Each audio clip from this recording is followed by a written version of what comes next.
Hi, What everyone. up, everyone? What's going on? Hope all is well, everybody. And as you can see, I got my two homies here, Mm-hmm. Steven and Jared. What's going on, boys? What's up? Glad to be here. We were kicking it back, talking about movies. Yep, like Um, a couple of dudes. There's a with couple a of couple dudes of just talking about broskies. movies. Yep. And Talking about how? free stuff. Huh? I didn't hear you. Talking about free stuff. Okay. Oh, well, you know what? You know what? Because Slow your roll. Don't want to get too heated again. okay. I'm just messing. I'm just messing. I'm just clowning around. I'm just Art the clowning around. But hello, Drew. there Anyway, so you go. I mentioned to these boys earlier, but Project Wolf Hunting, if you haven't seen that film, highly recommended if you like ultra violent. Think of Con Air meets Predator on a boat in the Okay. first half. And my god, the bloodshed. My god, the bloodshed. Oh boy.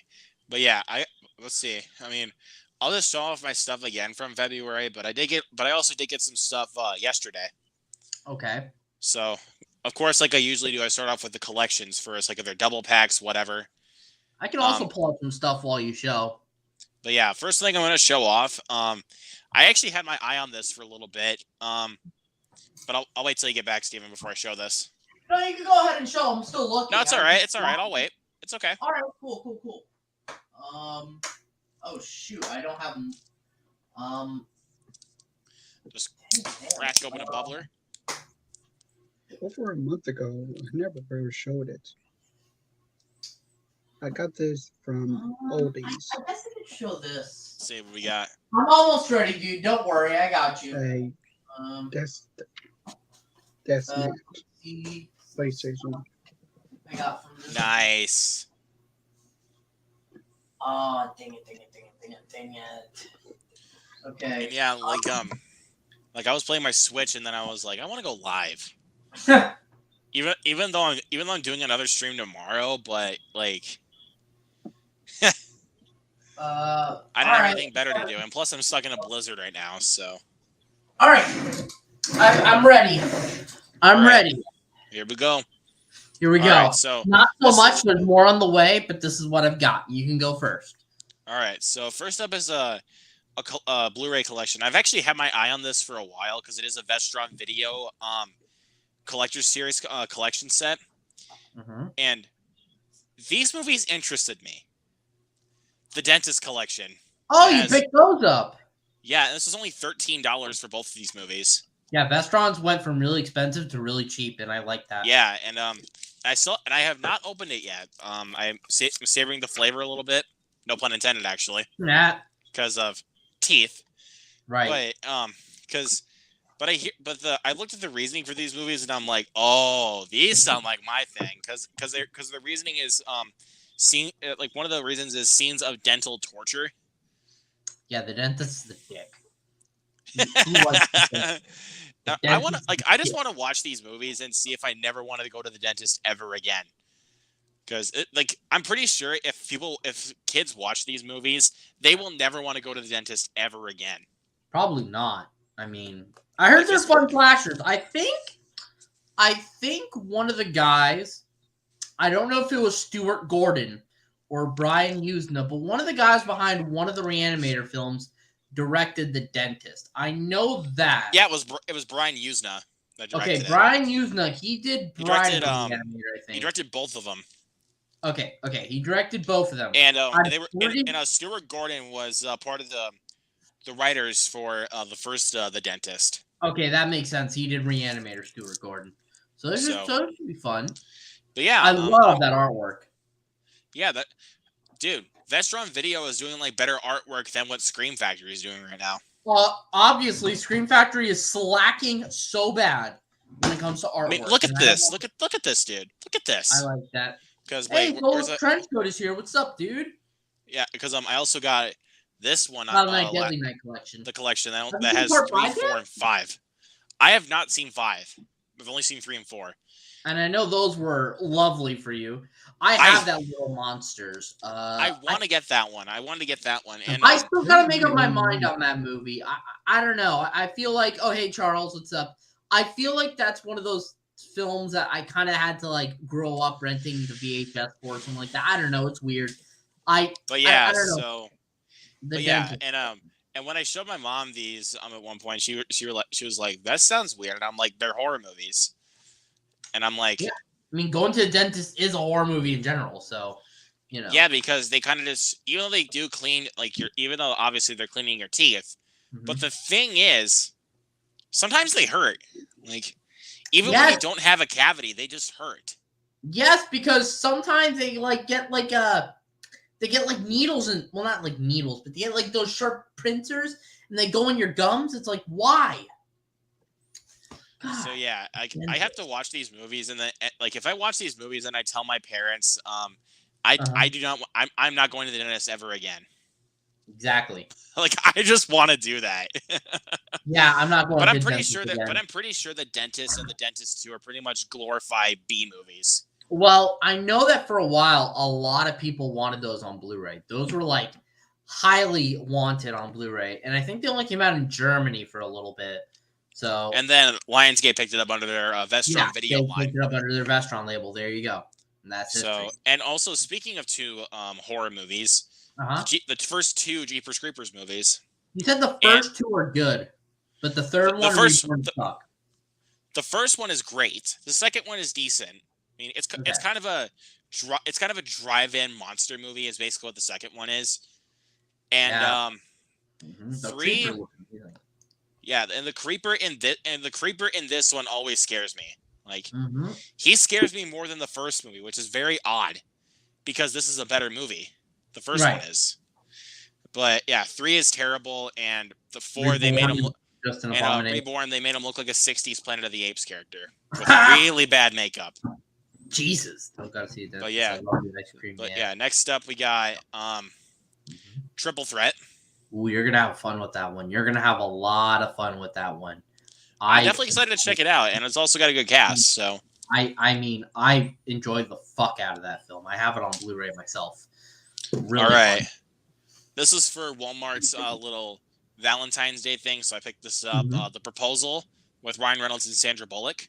Okay, film. I find it's charming. Let's see. For childhood nostalgia purposes, I got this at Goodwill. Spy Kids. This is just the first Spy Kids. I think I saw the first one as a kid. I can't remember. It's been a minute. It's been over 10 years, maybe 20 years at this point. Well, not 20 years at this point. It's 2023. It's been a while since I've seen the Spy Kids movie. But yeah, when I found this Blu-ray at Goodwill, it was sitting like this. Without the spine showing? Yeah, and I was like, oh, this could be something really treacherous. Pull it back. And it's Spy Kids. And I was like, it's like, oh, that's interesting. Spy Kids. But I was like, you know what? I'll still get it because it's cheap. And didn't come with the DVD. What? Did it come with just the Blu-ray? Well, it says the Blu-ray and the digital copy, so I'm pretty sure it's a digital copy disc, but I obviously don't use that. And so, even if it just comes with the Blu-ray, I'm fine with that because that's I agree. I'm just wondering. Because that was the same thing that I had with The Visit. Like, I bought The Visit. It had a slipcover. And it just came with the Blu-ray. There was no DVD with it. That's fine. That's all you need is the Blu-ray. Yeah, because that's the version I'm going to watch. Right. So, and I'm having a bad day. Despicable Me. Now you have them all, correct? I'm assuming. Well, minus the first Minions, but I have the trilogy right here, the best ones right here. Because you want to know why they're the best ones? Not as much Minions. Well, and also it's focused on what it should be focused on. Gru. He's the main character. Not the Minions. Yes. Gru is the main character, okay? Mm-hmm. God, I gotta rewatch the first film. It's been years. I remember watching this one a lot as a kid, and I always loved Gru. Gru was cool. I like And just his voice always just stuck with me as a kid. Like I always loved his voice. Yeah. Like, because I know Steve Carell also did his voice of Gru on the Tonight Show at one point. Hi, Dylan. I hope you have a terrible birthday. Be a good kid and brush your teeth. Like, Steve Carell's a great voice actor. Like He is. Next one I also got. This was actually $5 on Best Buy, but I had a $5 certificate. Or actually, $5.99. I had a $5 certificate for this one. What is Was it? The Last Starfighter. Cool. And I have another one coming in that I also got with that $5 coupon. It's a movie called Red Tails. That's the dogfighting movie, I think. Yeah, dogfighting movie. Well, basically they're fighter pilots. Yeah. But I see what you mean. Yeah, kind of like a devotion kind of movie where it's like about aerial combat and fire pilots. Mm-hmm. And also kind of a little bit more old school jets. Yeah. Like Devotion. So Right. Devotion had a lot of those like old school jets because I think it was during the World War I era. Okay. When it took place, or it was the World War II era. I don't know exactly. Somebody will correct me down in the comments. I haven't seen the film. It looks good though. Dude, Jonathan Majors, bro. Jonathan Yeah, Majors. I hear he gives a great performance. That dude is just untouchable, man. Like, yeah, I like his work. He's really good. He's really, really good. Next up, one of my favorite horror films, Sinister. I definitely think it's okay. I prefer the Black Phone. But great ending to that film. I think it was very haunting the way they ended it. I will say that. Yeah. I like the ending to the film quite a bit. All right. Next up, one of my favorite films of 2018, Searching. I know Missing by the same people is your favorite film of the year currently. So far, yeah, because it's the only film so far this year that I've actually given a 5 out of 5 to. So still gotta check out both films. They look great. Yeah, they're not gimmick. They're a lot more gripping than you think. So yeah, I hear the story is actually really good. It's not just like a cool filming concept. I hear it's actually really good. Yeah, it's not like Unfriended where it's like where sometimes it's really gimmicky. It actually Unfriended was just average. Actually, it was even below that. Unfriended is just a gimmick, nothing more. I mean, I like the first one quite a bit. It's fun. I never saw the second one, Dark Web. The sequel, yeah, I can take or leave. Yeah. But here's a really awesome DC animated film right here. Justice League Flashpoint Paradox. I'm assuming you bought that also for the purpose of the fact that we're getting something very, very, very closely related to that. I did not buy it for that, actually, because I do not give a rat's ass about the Flash. Well, me neither, but I just wanted to. I was just curious. But I hear Flashpoint Paradox is tied with Under the Red Hood and Mask of Phantasm for the best DC animated film. Well, Under the Red Hood is my favorite, so. And you get to see a literally different side of Batman, which, you know, obviously, you know, not Bruce Wayne, but still, it's really cool. Yeah, but next, okay, Steven, I know we talked about this one quite a bit because it's very underrated. Which one? Which film did we talk about? Oh, yes, that's a good one. Very underrated movie. Really, really, really good one with Paul Walker. Love Running Scared. Not enough people talk about it, and I kind of saw it like it's very weird how I saw it because again, it was in my dad's movies collection, and he had a lot of Blockbuster rentals. Neither my mom nor dad never remembered renting Running Scared, and we had the Blu-ray because we bought it after Best Buy shut down, but they don't remember, and it was sitting there. So I think it was a DVD. So I watched it, and I was blown away. It's a really gripping crime action movie. It's really good. Definitely. Yeah, and the scene with the parents is fucking haunting. And it is dude. If you think that you know everything coming, this movie's basically like I kind of would like put this film kind of in the same vein as Barbarian in some ways, where it's like, where you cannot predict a single thing that's going on, because where it's like you think one thing is going to happen, but then it just goes the other way. It just like, nope, we're going this I way. like that film way more than Barbarian personally. I love Running I Scared. know you do. I know you do. Don't remind me. That's because I don't really care for Barbarian, but that's just me.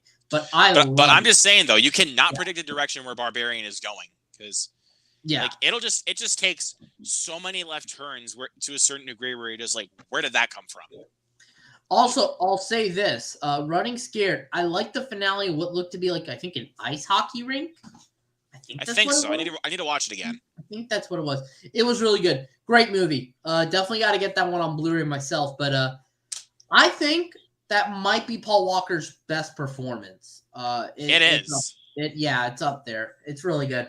If anyone here has never seen it, it's a good one. I saw it the one time, but I really liked it. Yeah, it's really good. You got a movie to show?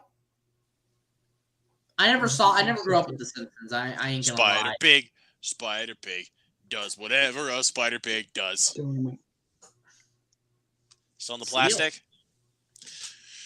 Nice. All right.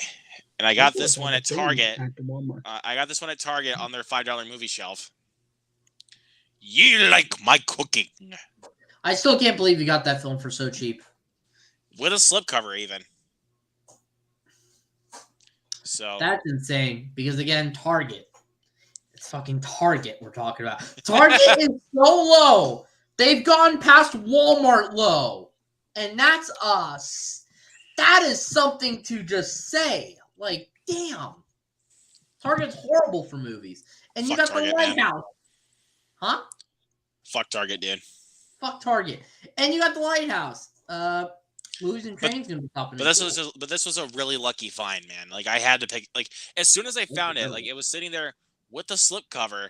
I was like, okay, I passed this up so many times. Whenever I found it, I have to buy it now. Now it's there. I'm probably gonna go to Target now to see if I can find it, because I mean, $7 for the Lighthouse, that's a pretty good deal. $5. I got it for $5. Again, $5 for the Lighthouse, that's a pretty good deal. I had to buy this, man. I freaking adore the Lighthouse. Out of the 3 Eggers films, which I haven't seen The Witch, it's my favorite. All right. Another romantic comedy classic, 10 Things I Hate About You. I have that one on Blu-ray as well. All right. Oh, actually, I just got this one yesterday, too. I found this in the 750. Yeah. What'd you get? Tombstone. That is a great movie, but I hear, rumor has it, we're getting a 4K. I still don't know if that's going to happen, but at least we don't know. That may not happen. But when I found this, I was like, okay, if we do not end up getting a 4K for this, I have to pick it up. Yeah, I'll be your Barry. And it was very cheap, and I love Tombstone. This movie is kick-ass. I'll be your Huckleberry. Val Kilmer in that movie is so good. He's great. Yeah, that is one kick-ass movie. Like that's a great action western. I consider it an action western. Yeah. I hear that film is fucking badass. I gotta get Raging Fire. I know you have that, Luke. I hear that's Benny Chan's last movie before he died. I gotta check it out. I hear it's really good.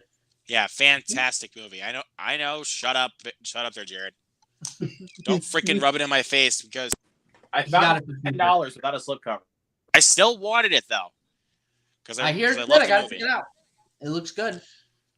And next up for Oscar season coming up, we got Tar, with an incredible performance by Cate Blanchett. Okay, some people are going to be screaming at me right now, but why? Because look, I was going to rent a movie, like, or at least a couple movies, but I forgot about this blizzard that was coming towards my area. Right. So this was one of them I was going to plan on renting, and also the new House Party. So I was like, you know what? If I die tomorrow, at least I'll be happy that I have this anyway. Don't think like that. I thought that a couple times. You know, that's the reason why I just say. That's the reason why sometimes I just say, "Fuck it, let me buy it." Okay, that's a good mentality. Live like there's no tomorrow. Right. So I bought Pray for the Devil. I haven't seen it, but I heard bad things. I know, but I haven't seen it though. but sometimes even if I buy a bad movie, I want to give it a chance. You know, That's fair. That's fair. At least you're curious. You're curious. Like that's what I did with Gemini Man. Like I bought it like at one point, but I got rid of it because I got 20 minutes in and I freaking hated the movie. But again, you gave it a chance, so that's fair. That's the reason why I picked up Pray for the Devil. And look, I know it might be a bad movie. Right. But I also still have not opened this yet. So okay. Again, the CGI in that movie in the trailer with like the fire, it looked really bad. Looked really bad. All right, I need to catch up on some comments here because we have been ignoring the comments. So code. So let's see. I still got to see The Dentist. I love The Ice Cream Man. Yeah, that's a Vinegar Syndrome release. I need to check out The Ice Cream Man. That has Ron Howard's brother, Clint Howard, in it. I hear Dolls is great. I hear Dolls. Yeah, I need to check out Dolls. Dolls looks good. Spy Kids 2 is fire, and the first one is fun. I think the first one's a little better than the second one, in my opinion. The second one's great. I love the second one, but the first one... I couldn't tell you anything about either, to be honest. I don't remember. The animated Flashpoint movie is dope. Yes, it is. I'll look into it. Favorite Batman movie is Under the Red Hood. Phantasm is a close second. You want to know a very underrated Batman animated film that I don't feel like anyone talks about? I just watched it for the first time last month. What? Batman Gotham by Gaslight. I hear that one was good, but no one talks about it. Very underrated, honestly. No one talks about it. That's the one where it kind of looks kind of steampunky-ish to a degree. Very Victorian. Very steampunky in some ways, but it's not like... That one looks good. Kenny Clips is in here. What's up, Kenny? Says, I'm very excited for The Flash. I couldn't care less about Ezra Miller. I have been wanting a live-action Flash movie for so long. Everybody has, but... And I'm not one of the... Like, I'm fine with Ezra Miller still being The Flash, but... The movie was been delayed for so fucking long to a certain degree where I just don't care anymore. Under the Red Hood's top 3 Batman movies. It's the best DC animated film ever to me. One moment, guys. I'm sorry. No, man, you're good. I kind of hope Ezra Miller is not back as the Flash for Gunn's DCU. Yeah, I kind of hope so too. I don't think there is any way Ezra returns after this movie. They just won't say that until after the movie comes out. If you like Barbarian, check out Castle Freak Barbarian. It was very much inspired by it. Okay, thank you, Soul Trenchcoat, for the recommendation. I need to look that one up. Movies and Trains will be here in for about 15 minutes. Okay, yeah, man, I sent you that link. Wasn't a fan of Barbarian either. I think it was well made, but I just don't like the direction they went with it. And the third act was unintentionally hilarious. Well, love things to 10 things I hate about you, and Tombstone is brilliant too. Yes, they are. Have you guys seen Joyride? That also stars Paul Walker. No. Yes, I have seen Joyride. That's a really fun movie right there. No one talks about Joyride. I think in regards to Paul Walker performances, I think Joyride's a close second up with Running Scared. But Dell, what's going on, Dell? Hope all is well, man. Gotham by Gaslight is very good, but not quite Under the Red Hood. Yeah, I know, but it's just... But I just feel like when I watched Gotham by Gaslight last month, I was like, this is great. This is what I want DC animated films to be. Let's see. They should not have started with Flashpoint. They should have built up to it. Yeah, I agree. Did you know that the Flash movie supposed to came out back in 2018? And now delayed 5 years later, dude. Rewrite it. And now 5 years later, it's finally coming out, man. Freaking A. Says, oh, Nick Gurr Studios. What's going on, buddy? Says, what's up, dude? Watching When We First Met. Sorry about that. I got a text. That was my bad. Actually, let me see if I can pull out one more title real quick. I'll be right back. All right. So. But yeah, go ahead and voice your ads down in the comments that I bought Pray for the Devil. but I'm just saying. Curious to watch it. Yeah, I mean, I've actually been kind of curious about this movie because I know it's been getting a lot of bad reviews, but I do like demon possession type of movies. I do like those movies. So, and I know just seeing the trailer, it looked very generic, but I still want to give it a fair chance. That's the reason why I bought the Blu-ray.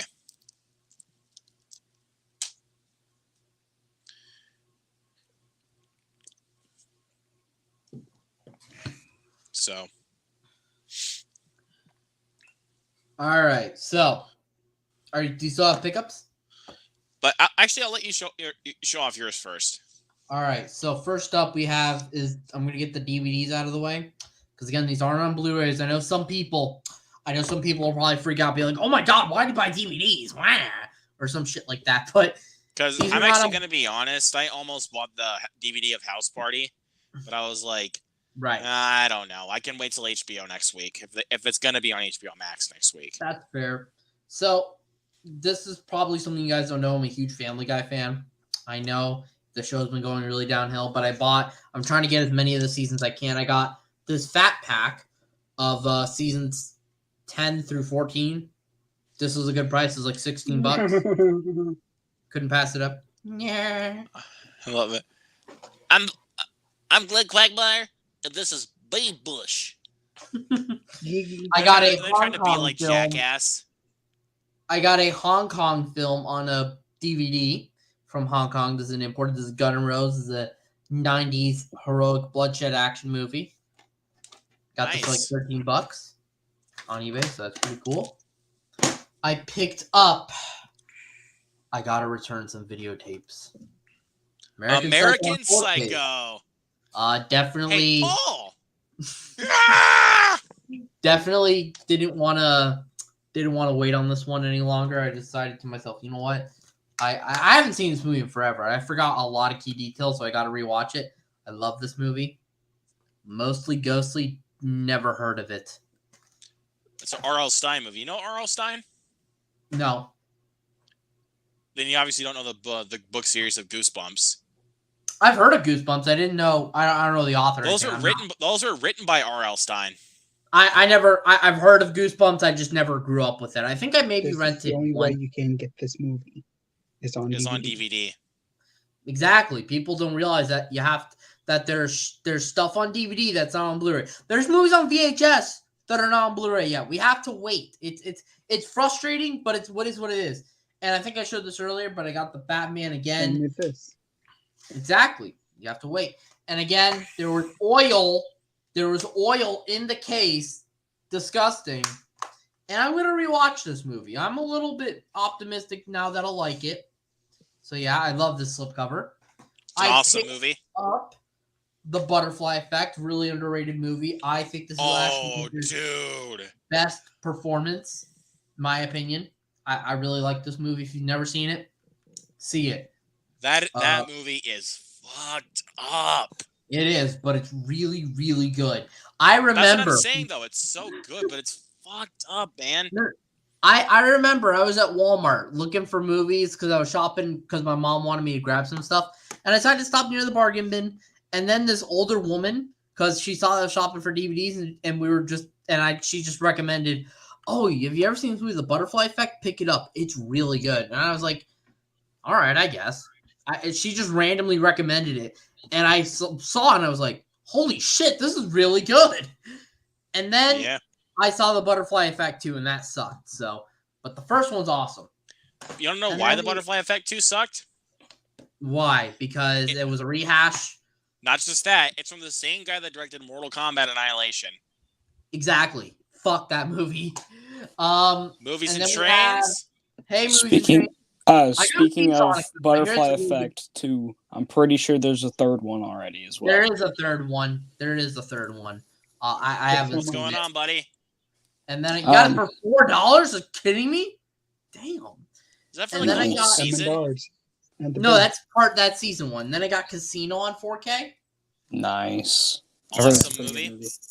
And then I don't think it's not as good as Goodfellas, but no pun intended, actually. I actually like it a season little two. bit more. You have season 2. And How guess much? what? 4. And I'm giving you 1. And then we have The Tournament, really underrated direct-to-video action film. I had a lot of fun with this. I know Movies and Trains liked my review. Thank you. And What then was that one? that's The Tournament. Oh yeah. And then you saw my review for Project Wolf Hunting, I'm assuming. Yes, I did. You got it. Yeah, and I gotta say, I gotta tell you something. What? So, even as I was scrolling through Tubi last night, I found Children of the Corn, which I hadn't seen in a while. The first one. I still really like the first Children of the Corn. I think it's underrated. I love the first film. I've only ever seen. And then after that was over, it said Genesis was playing, and I was like, okay, I'll give it a shot. And God, that was horrendous. Genesis sucked? Children of the Corn Genesis was horrible. And Del, you're correct. The Tournament is a lot of fun. I love that movie. And then, I hear Genesis is awful. But to be fair, I heard that the only good Children of the Corn sequels are 2 and 3. I still have yet to see 2. I don't like any of them. And for granted, I've only seen like the first one all the way through, but like I've seen recaps of all of the other movies. I think the worst one is either Genesis or Isaac's Return or whatever that one. The Children of the Corn 666. That was on the Movies and Dimension Trains, Extreme label, which had Hellraiser. I think it was Revelations. Huh? Revelations. Yeah, that one. That one's also. That also had Diary of the Dead from George A. Romero. Yeah, which I've never seen. I've only seen survival of. I've seen Night of the Living Dead, Dawn of the Dead, Day of the Dead, and Land of the Dead, and Survival of the Dead. Survival of the Dead sucks. I haven't seen any of like those of the Dead movies after Day of the Dead. I never But saw. Movies and Trains, really quick. Before I show everything else, I was gonna show the 3 things that I also got yesterday, and I got one more thing, but I'll show that in a little bit. Wait, but one more. Oh yeah, I have Tragedy Girls. Now this is what's you know what's cool about this movie? What? It's a slasher movie with Jack Quaid as a boyfriend, and there's 2 X-Men in this movie that are the main characters. The girl who played Storm in Apocalypse and Dark Phoenix. Oh jeez. And Negasonic Teenage Warhead is the main Brianna character. Hildebrand. Yes. Negasonic. And this is a very fun slasher. I think Craig Robinson's also in this from memory as well. Very fun film. Craig. Sold. I love Craig. I love Craig. Who I'm does not? sold. What movie is this? This is Tragedy Girls. This is underrated. I actually recommend this movie. These 2 have some really good chemistry in this one as well. So if you get a chance, I also love this slipcover. Look at that. That slipcover is dope. Vinegar Syndrome through Gunpowder and Sky do great work. Yeah, for sure. But I was going to show Movies and Trains the three things I picked up yesterday, but I got one more of it's on the way really quick. So I did get the Dentist collection that has the Dentist and the Dentist 2. Just nice. Look at that artwork. Look at that artwork. That is a cool artwork, yeah. And I hear from some people that this movie will never make you want to go to the dentist ever again. I don't like either of those movies. Oh boy. Well, you're gonna hate me for one of them, so we'll see. But I got one of the best westerns of all time in Tombstone. Great movie. I thought it was okay. That's directed by George P. Cosmatos. Yes, sir. I need to rewatch it, but I remember it being pretty dang good. It's pretty kick-ass, man. I love it. Yeah. That's a Val Kilmer is the man in that movie. Oh my god. I'll be your husband, But okay. Kurt Russell and Val Kilmer. Movies and Trains. Awesome. This is the one I told you. This is the one I said you were going to be mad at me about. But hold on, before you load the bullets in, I bought this out of pure curiosity. I'm curious to check it out. Why did Movies and Trains see it? Yeah, and I know he hated it. Okay. Pray for the Devil. Oh no. Look, No. look, look. I was like, you know what? I'm like, because I was just gonna rent this movie from Redbox, but then I realized I had a big blizzard coming in towards my area, so I was like, you know what? If I die tomorrow, at least I have this. So. Okay, but like, how much was it? Look, man, it was $20. I'm Okay. not mad about paying for that much. Okay. For 4K, or just No, the it's Blu-ray? just the Blu-ray. Okay, I've heard the 4K actually looks pretty dang good, but But look, I don't again, really care I'm just, because it's not a good movie. but look, the only reason why I bought it is because of out of pure curiosity. I want to give this movie a fair chance. Okay, my friends. Actually, I don't remember if it was. I think it was Monday. They for like a club or whatever, they had like a movie night or whatever, and they got back from it and they said, "Oh my god, this movie was crap." And I said, "What movie was it?" And they said, "Pray for the Devil," and I was like, "Oh yep, that movie is crap." I'm sorry. But the thing is, though, I still haven't opened it yet. Okay. I'm savoring the flavor for a little bit. I'm also curious. Savoring the bad flavor. Savoring the skunk spray jelly bean. If you All know, right. then you know. You guys ready for the next one? Sure. Violent Night. Oh! And Steven, I still remember that quote you keep telling me, and I love it so much, man.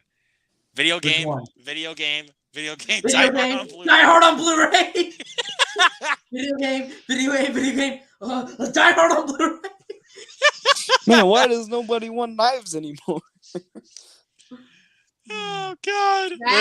I'm This telling you, movie is awesome. we had 2 great Killer Santa movies in 1 year. How blessed are we?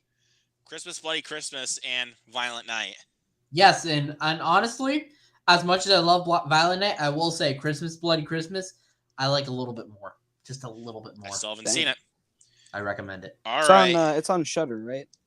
It's on Shudder, but I rented it off YouTube. Okay. Okay. Now look, this next one, I didn't like this movie when I first watched it, but I bought it so I can give it a second shot. I did buy Strange World. Now look, I don't plan to see it. I love the slipcover though. The slipcover's nice. That's a nice slipcover. I'll give you that. But I'm glad that Disney finally decided to put a slipcover back on. Like, they haven't been doing covers for their animated films. Yeah, but I know they did that with Love and Thunder and Wakanda Forever, but they stopped doing slipcovers? Yeah, they did. Yeah. Well, they had slipcovers on for the Blu-rays of Love and Thunder and Wakanda Forever. And But Strange not World the- now. Yeah, But Jared just showed a 4K of Wakanda Forever that wasn't. Oh yeah. Blu-ray. Yeah. The 4Ks do have the slipcovers. Actually, they didn't put one out for Onward ever. They didn't put the slipcover on the 4K for Onward ever. But they did. Onward was a big movie. Yeah. Like I What think the hell? they said that they were not going to do slipcovers, and then they're like, "Yeah, we'll do that on the 4K, but not on the Blu-ray." And now they're doing the Blu-ray. So let's just hope that this is a step in the right direction. You know, but let's just hope that this isn't the last one. yes, and this hopefully could lead to us getting True Lies finally on 4K. Look, that is a whole new ballpark. Yes, That but may or may not happen. But- that is like, look, we have been dying. We have heard rumors and rumors and rumors and rumors. It still hasn't happened. yes, but this is a step in the right direction towards that. It though, is. even though it's a long shot still. But Look, Disney's I'm not putting a little denying bit it's more care. possible. I'm just saying, it's Disney and it's also James Cameron's choice. He said there's restorations done. He says there's Yes. remasters for The Abyss and True Right. Lies. They're just not. I want to see that 4K of The Abyss right now, please, because I want to see just that watched 4K it True and it Lies. looks Where's amazing. 4K of this? I'm sure we'll get a 4K of it. I mean, Where's the I'm 4K sure for Alien- Titanic? It should be Well- coming soon because that's owned by Paramount, and they re-released in the theaters in 4K, so it's Yeah, coming. Yeah, They're gonna but I'm release just Titanic. saying, though, again, they're sometimes probably also going to do Terminator 1 in 4K since the I'm second hoping one. so. Where's Taking on but I- 4K? But That I'm is just true. saying, Taken's a great movie. like, Mhm. look, sometimes even if I don't like a movie, I buy it so I can give it a second shot because, like, maybe I'll like That's it more. fair. I do that too. Yeah, I get 'Cause That's what I did with Antlers. Like, I didn't like it at all the first time I watched it, and I bought it to give it a second shot. Still didn't like it, so I got rid of it. There you go. You made your money back. I want to see Antlers. I ain't gonna lie. That movie looks good. I want to give this one a second shot because maybe I'll like this one a little bit more because I don't know. Maybe I just wasn't in the right mood. But, I like the first. But the biggest takeaway of this movie is that it's very generic. Yeah, I've heard. Very generic, but it's just I don't know. The two big reasons why I really wanted to watch this movie were because of Jake Gyllenhaal and Dennis Quaid. Like, I mean, because, dude, Jake Gyllenhaal in an animated movie, that was, like, what really got me sold on this movie. Right.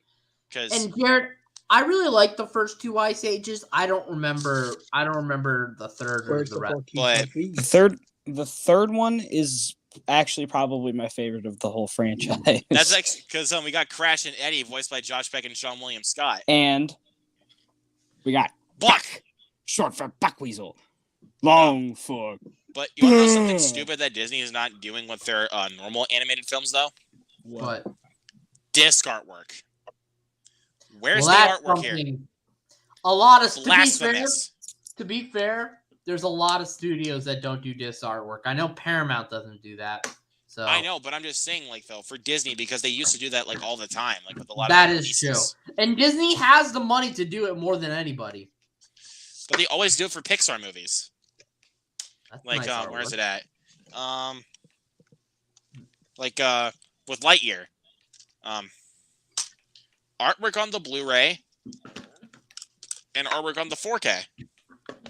Which is weird because then sometimes what they do is they'd put artwork on the 4K but no artwork on the Blu-ray. Have you noticed that?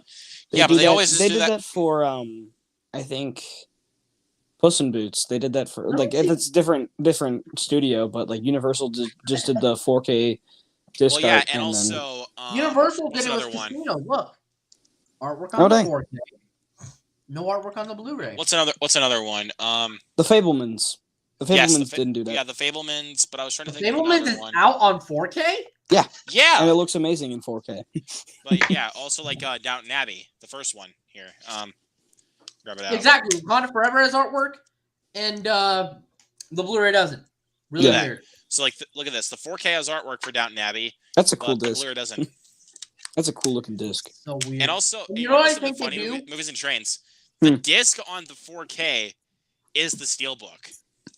Oh, that is true, isn't it? Yeah, I remember that. It's the Steelbook, but the reason why I got this one with the slip though is because I have the sequel with a slipcover. And then you know what's weird? I think what they do is the 4K is the new transfer sometimes. Sometimes they don't. Sorry. Sometimes they don't, but the 4K is the new transfer, and sometimes they just regurgitate the old disc from like 2008 or so and put it in the case.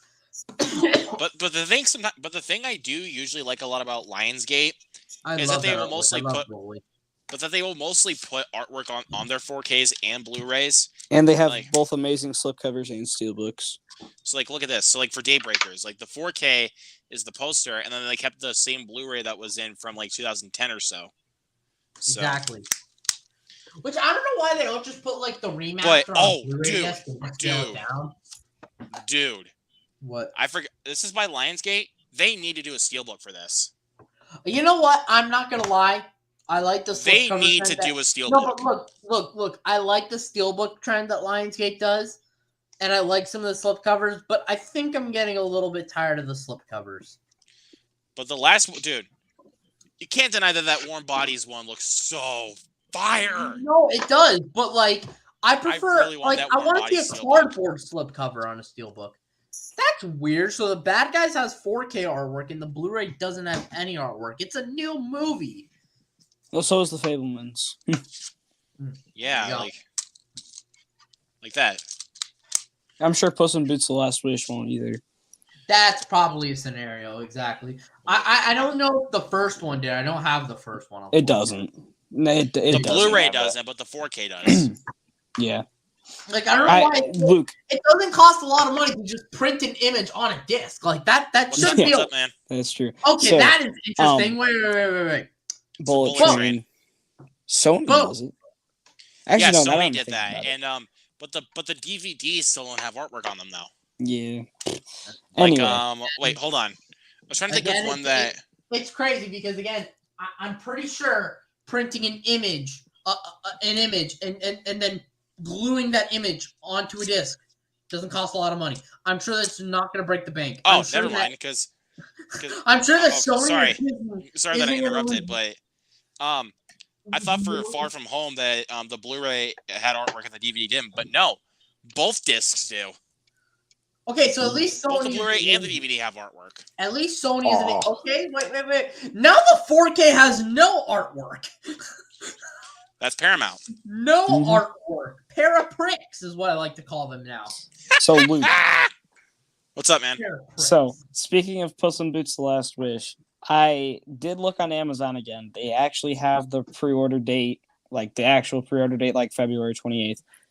But I'm planning on not pre-ordering it, just like buying it in the store because, I'm not gonna pre-order it this early. Plus, it's like $30, so like it might go down in price. Well, I mean, it'll probably be the same when you actually buy it in the store, though. That is true. But still, I kind of either want to wait for it to go down a little bit in price, I have or that if it same like Blu-ray, Jared, and no artwork. But I gotta go, guys. So peace out. Yeah, see you later, man. Yeah. And let's see what's another one. So like for Everything Everywhere All at Once, both the 4K and the Blu-ray have artwork. They have the same artwork. I'm trying to remember. Lionsgate released it, so. Well, yeah, but this is a A24 release. Oh, right. And then Crawl didn't have artwork. Crawl, I don't know why. Let's see what's another one. So like but like Eternals, the 4K has artwork, but the Blu-ray doesn't. It's so weird how they do it. And then look, I have. And then when you get, but I'm just trying to say, if you get the Steelbook though, the Blu-ray does have artwork. So wait. The Blu-ray in the regular case doesn't have artwork. Yet the one in the here's the thing. Steelbook, let me show you. Then the one in the Steelbook has artwork. Why do you have the Steelbook? So this is for Multiverse of Madness. This is the 4K disc with Doctor Strange on it, and the Steelbook has as artwork with the Blu-ray with Wanda Maximoff on it, or the Scarlet Witch. Right. So that only occurs if you get the Steelbook, because I think for Thor: Love and Thunder, if you get the Steelbook, I think the Blu-ray definitely does have artwork, and I think it's the teaser poster for Thor: Love and Thunder. Which is weird because wouldn't it be the same disc? Why would they change it up with artwork? I don't understand. And then Interstellar. Well, it's the same disc. What is that? It's just I don't know what they're doing. That Interstellar? Okay, that's Interstellar. There's 2 Blu-ray discs?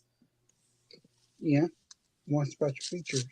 Oh, okay. I was about to say I thought they split the movie. I was like, well, what? yeah, and also look at this. Banshees of Inisherin. No artwork. No artwork, even though it's just a Blu-ray. They could have just printed an image. People are getting really lazy without artwork. I'm sorry, because look, I don't know if I showed you this, but X, right? Yeah. No fucking artwork. Like, why?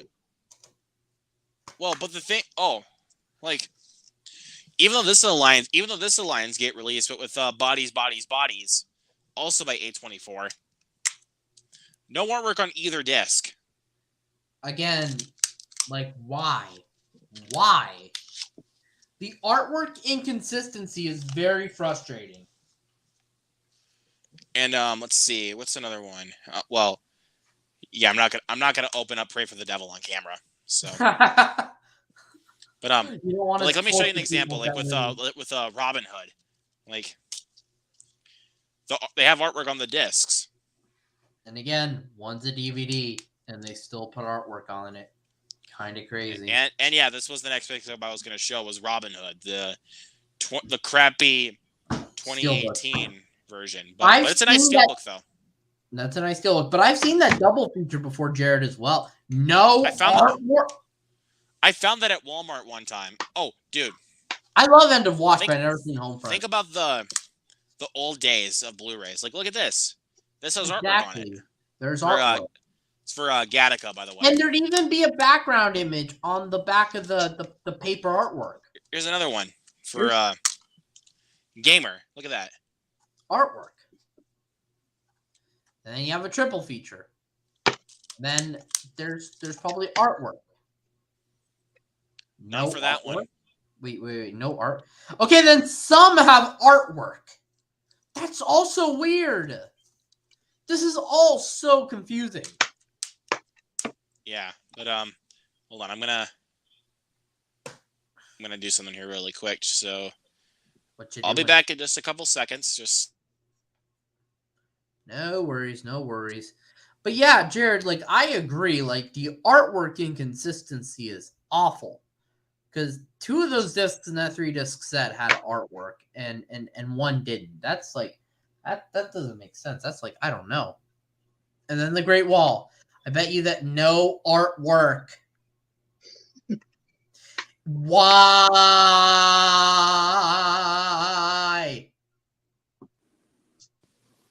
This shit is not rocket science.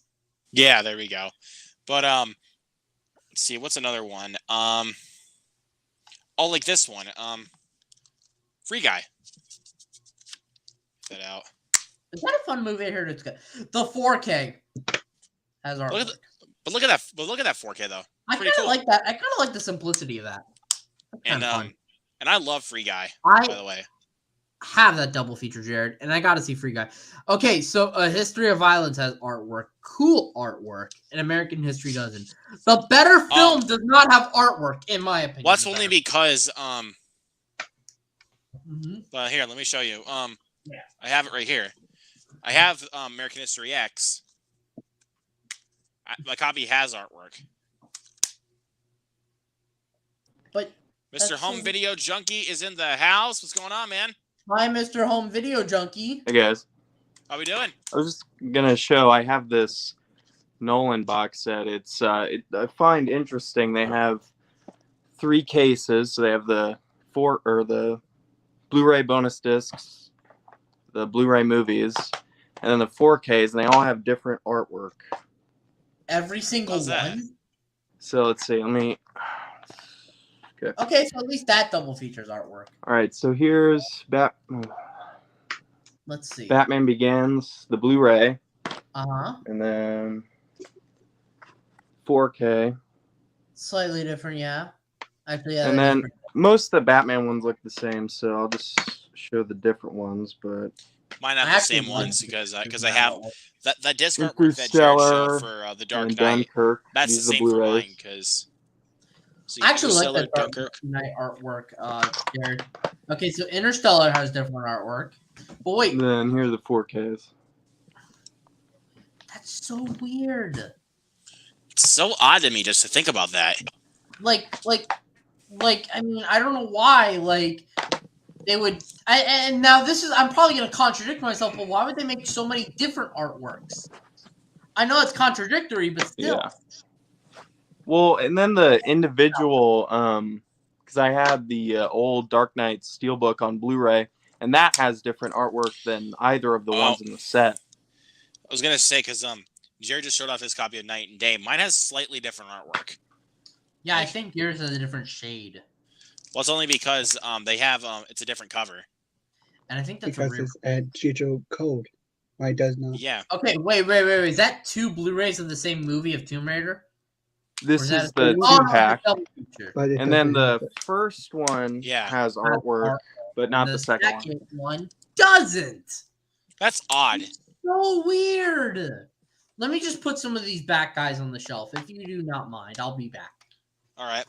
That's so fucking weird. Like, I mean, let's see. Again, I know I'm going to sound contradictory, but I also kind of want a little bit consistency. Like, I don't think that's... Yeah, I see that. Because even let me put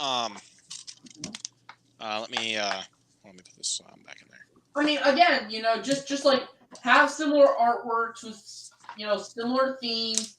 Not a lot to ask, and maybe just have artwork in general.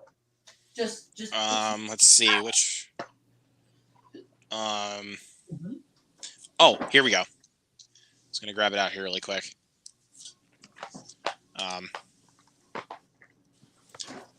It's just taking a little bit, so patience, please. So like with my double pack of Jeepers Creepers 1 and 2, both actually have artwork on them on the discs. Like, So there's for the second one right here. Yeah, but is that really much of an? Oh no, wait, there's an image there. Okay, never mind. It's a different image than what you see on the cover for Jeepers Creepers 2.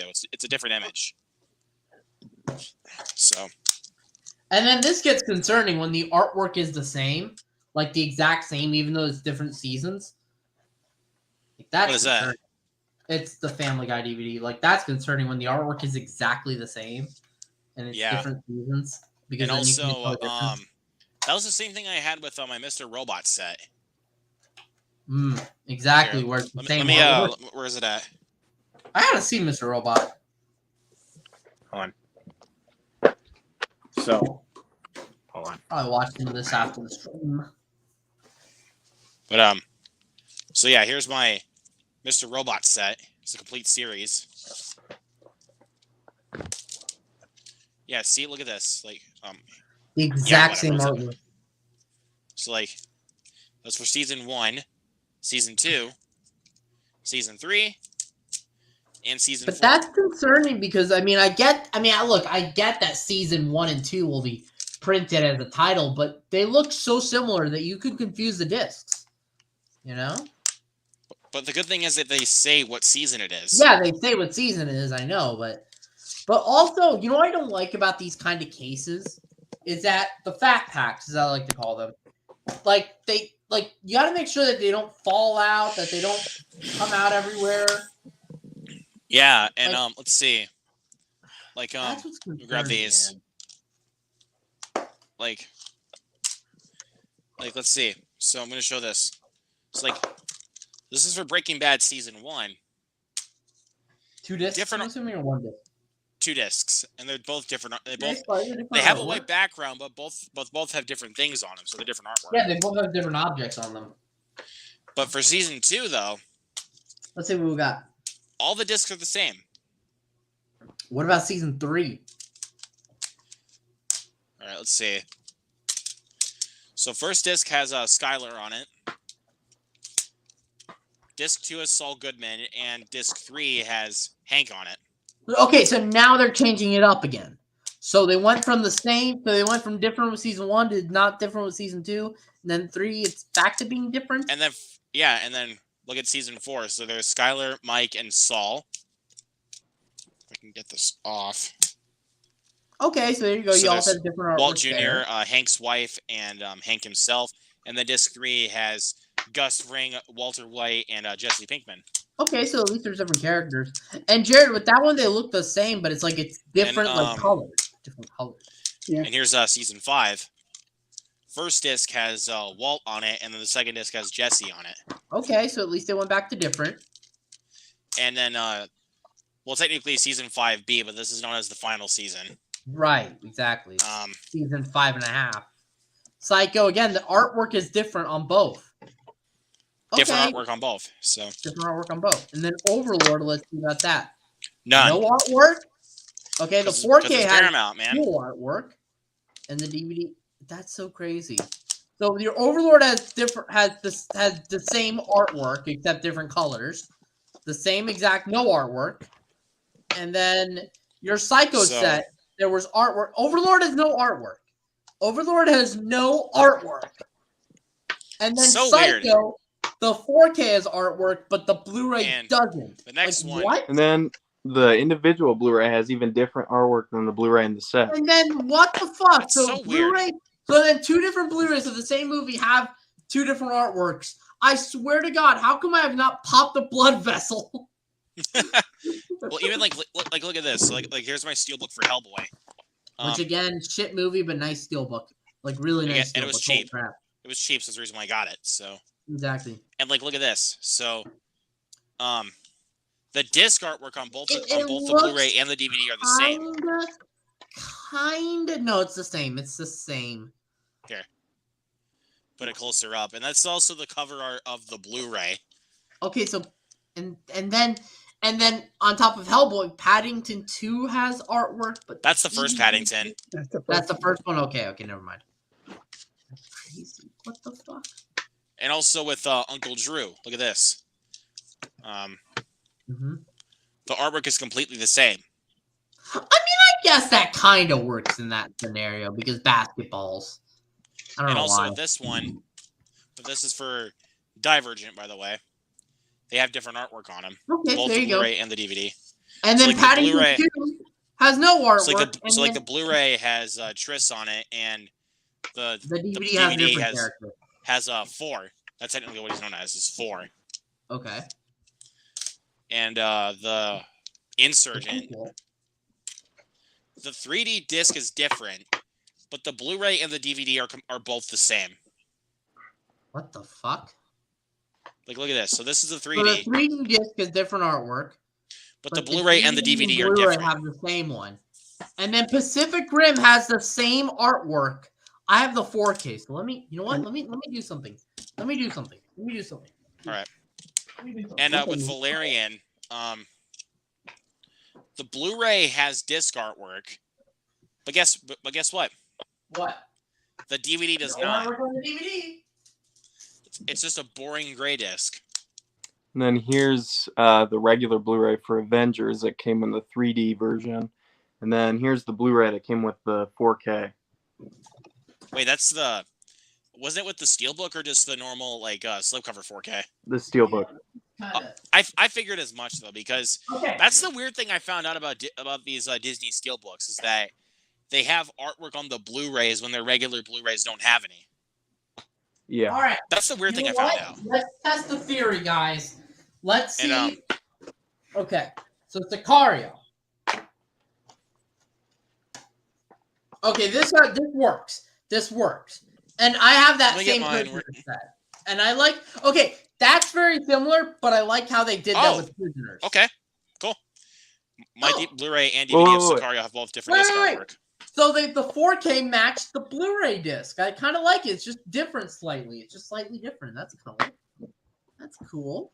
Okay, Just so that like works. different color grading. Oh, now wait. We That's have for the his same movie. 4K But, for but we Sicario. have, but I also have a 4K. So how come we have different artwork? I think it's because of a different remaster. I think because Well, I'm pretty sure this is this. I don't know if they. because I mean, I maybe found they remastered it. again I I don't found know. the Target exclusive Steelbook in the Walmart bin. Because it had the slipcover on it, you know. Okay, now this Yeah. is interesting. I National almost bought that, Treasure. but it had a loose disc, so I put it back. Right, so you put it back, and then National So, Treasure. so I'm doesn't fine with artwork. this for now. This is just my regular Blu-ray I have for Right. Sicario. But I got it for very cheap though. I got it for like $5 off of Amazon. That's a good deal. And then look, Possessor. I actually kind of like the way they did this. Is Oh that wait, the uncut version? Huh? Is that the uncut version? Yes, this is the uncut version. The way I know they to were tell selling But it you wanna- separately, so yeah, but because what- they have Yeah.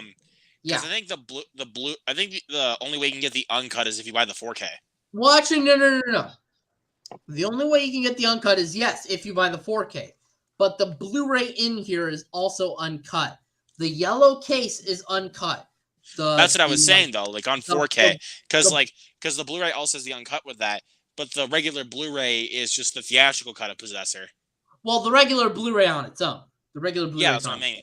This Speaking Blu-ray, of Well Go USA ones, look at this. This is for Blu-ray's Synchronic. uncut, though. Yeah, Look let me at see. dude, this is gonna be some cool artwork. Look at that. Oh, I That like is that. nice. That's an 8 with like a yin and yang kind of deal going on. Yeah, it's Okay. pretty cool. Let me see. And it's also for the Okay, Phantasm. so I think I one also got disc. that for the Phantasm movies. 'Cause I they gotta have get the Phantasm films on Blu-ray. I love that series. because I have the I have this Well Go USA version that has this really awesome slipcover with So the wait, Tall Man on two it. different Blu-rays of Memento with the same artwork. yeah, this was the original one that they put out. It's it Isn't that looks the okay, Sony and then Blu-ray? they what? Isn't that the Sony Blu-ray or is that the other Lionsgate Blu-ray?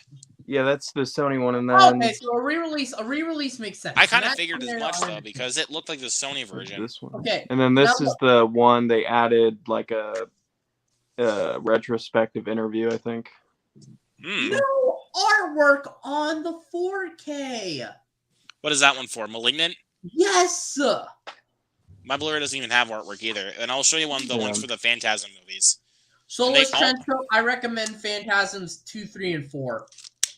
If you've only seen one, 3 is my favorite sequel. 3 is my favorite sequel as well. Then 4, And But this is when my I second rewatched favorite. Phantasm 2, though, I was like, oh, it's close. It's like really close. I like Phantasm 3 and 4 more than 2, to be honest. Even though 2 is pretty awesome. I love 2. But so I I'll show like you the 2. But I'll show you the separate disc art. So, Okay, so they did so this here's, different. Wait a minute. So here's Phantasm, the first Phantasm. Okay. And then honestly, I don't care what anybody says, an underrated sequel, Phantasm 2.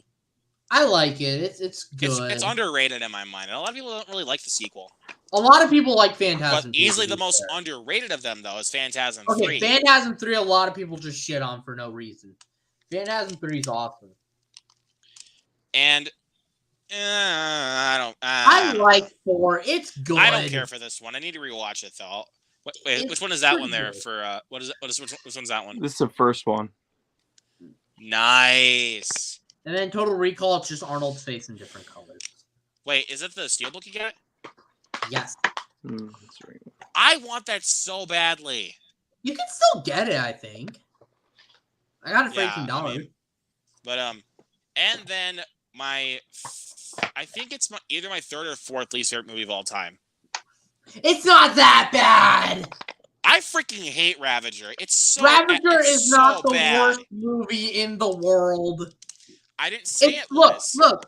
look. It has direct-to-video qualities, but that doesn't make it like the worst thing since sliced bread. Look, Angus. Look. Steven, calm down a second. I'm not saying down. I like it. Calm down a second, man. I'm trying to explain myself here a little bit. Okay. Look, man. After this is the reason why you don't wait that long to make another sequel. That's fair. And plus, it's just offensive to me as a fan. I was just a casual fan of Phantasm, even because I just enjoyed the second one, and I really like 3. And of course, I love the first one. I do. I love the first one the best. The first one. And but 5, when I watched it, I was like, "What is this?" To me, it's mediocre. Even though I'm gonna be honest, it pretty much all 4 of the original Phantasm movies all pretty much have dated CGI, which is pretty much like the constant issue that I have with each movie is the CGI. It's very dated. Let me see Gladiator real quick. My name is Maximus Decimus Meridius, father to a murdered son, husband to a murdered wife. I will have my vengeance in the next. Offensive. 2 Blu-rays with no artwork. Fuck you, Paramount. But yeah, man. Wait, have you seen that that box set that Cody Leach has for the Phantasm movies? Which one? There's 3 box sets. There's the one that has all the separate movies on them, in a big box. You mean the Waldo set in the clear cases with the and the cover is basically the tall man with the sphere. Angus Scrimm holding the orb. The tall man holding the orb. Yes, I've seen that. But the collection that came with the Silver Sphere came with the X-rated version of Phantasm 2, which only has an extra 3 seconds of the guy with the sphere on his head just spurting out blood. And I mean, you know what? You know what's crazy? That for Welgo USA, they actually tricked people into thinking that the double feature they released was uncut for Phantasm 2, and it actually wasn't. It was just a re-release disc. So, what were you gonna say, Home Video Junkie? I was just gonna say, I think in that collection, I'm not sure, they've done a few. I don't know if it was the actual one in the case or in the actual sphere, but I think Steven said it, but they advertised it as including extra footage, and then it was just the regular version of it. Yeah, it was just 3 more seconds of a guy with the sphere on his head that's just shooting out blood. Well, no, I'm not talking about the sphere. There was a double feature of 1 and 2 that they released recently. It was a double feature. It was a regular Blu-ray. It wasn't a box set, and it had none. And it was just a re-release of the same Scream Factory disc of Part 2 that Welgo has. Yeah, and a lot of people were pissed about that. But I was going to speak for my next one here. I got the Apocalypse Now steelbook that has the theatrical and the Redux cut. Different artwork, no different artwork. Oh, I like that artwork of Marlon Brando. But I got to do the famous impression. It's Dude, just hearing that just gives sometimes it gives me nightmares. It's a miracle that Francis Ford Coppola has the patience to work with Marlon Brando. Let me see Journey to the Center of the Earth. See the artwork. Is that a metal pack, by the way? It looks like a metal pack. No inside artwork, but disc artwork. What the fuck? But you want to know something cool? We want to know something stupid though. I have. Okay. But is it like it just flaps open like this? There's no thing to cover it. Is that when you hold it, it like slants because there's nothing like keeping it in place. Yeah. You know what I mean? Well, it's basically it's like some slip covers that just completely slant when you just put them on the shelf. Well, let me give you an example because I have it to show. I was gonna show. So next one, I got the new Chicago Steelbook. Mm-hmm. And dude, I love this artwork, man. This artwork is awesome.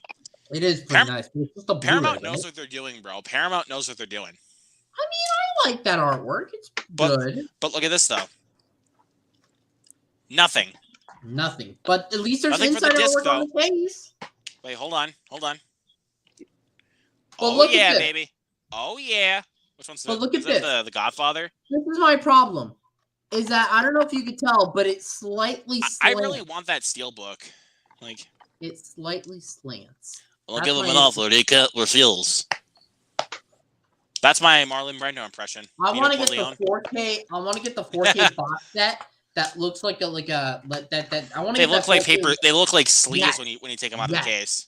Yes. But speaking of other Steelbooks from Paramount, this Steelbook is an absolute banger right here. Cloverfield. I gotta get that Steelbook. Have you seen this Steelbook Home Video Junkie? I've seen online. I already have the Blu-ray. I don't really like it enough to buy it again.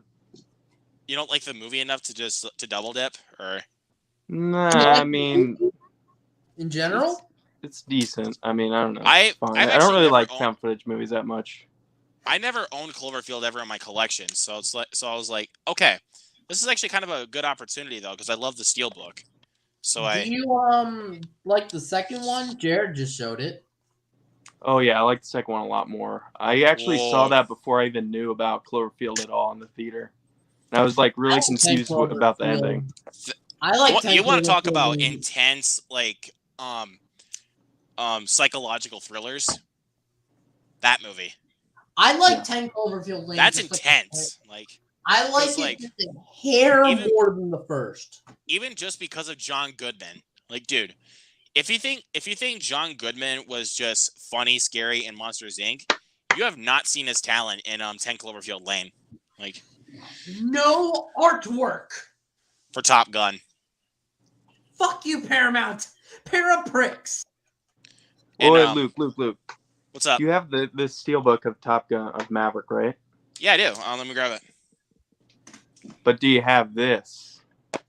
I actually don't have that. Actually, I got this one at Best Buy because I was out of town for the day.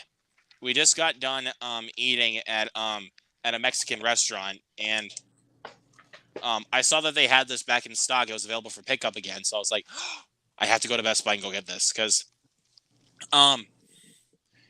usually my OCD doesn't really play in the case all that much with other stuff, but I had the 4K Steelbook for the first Top Gun, and I was like, okay, if I want to get Maverick, I need the Steelbook. So when I found out that they had the Steelbook back in stock, I immediately went to Best Buy to go get it.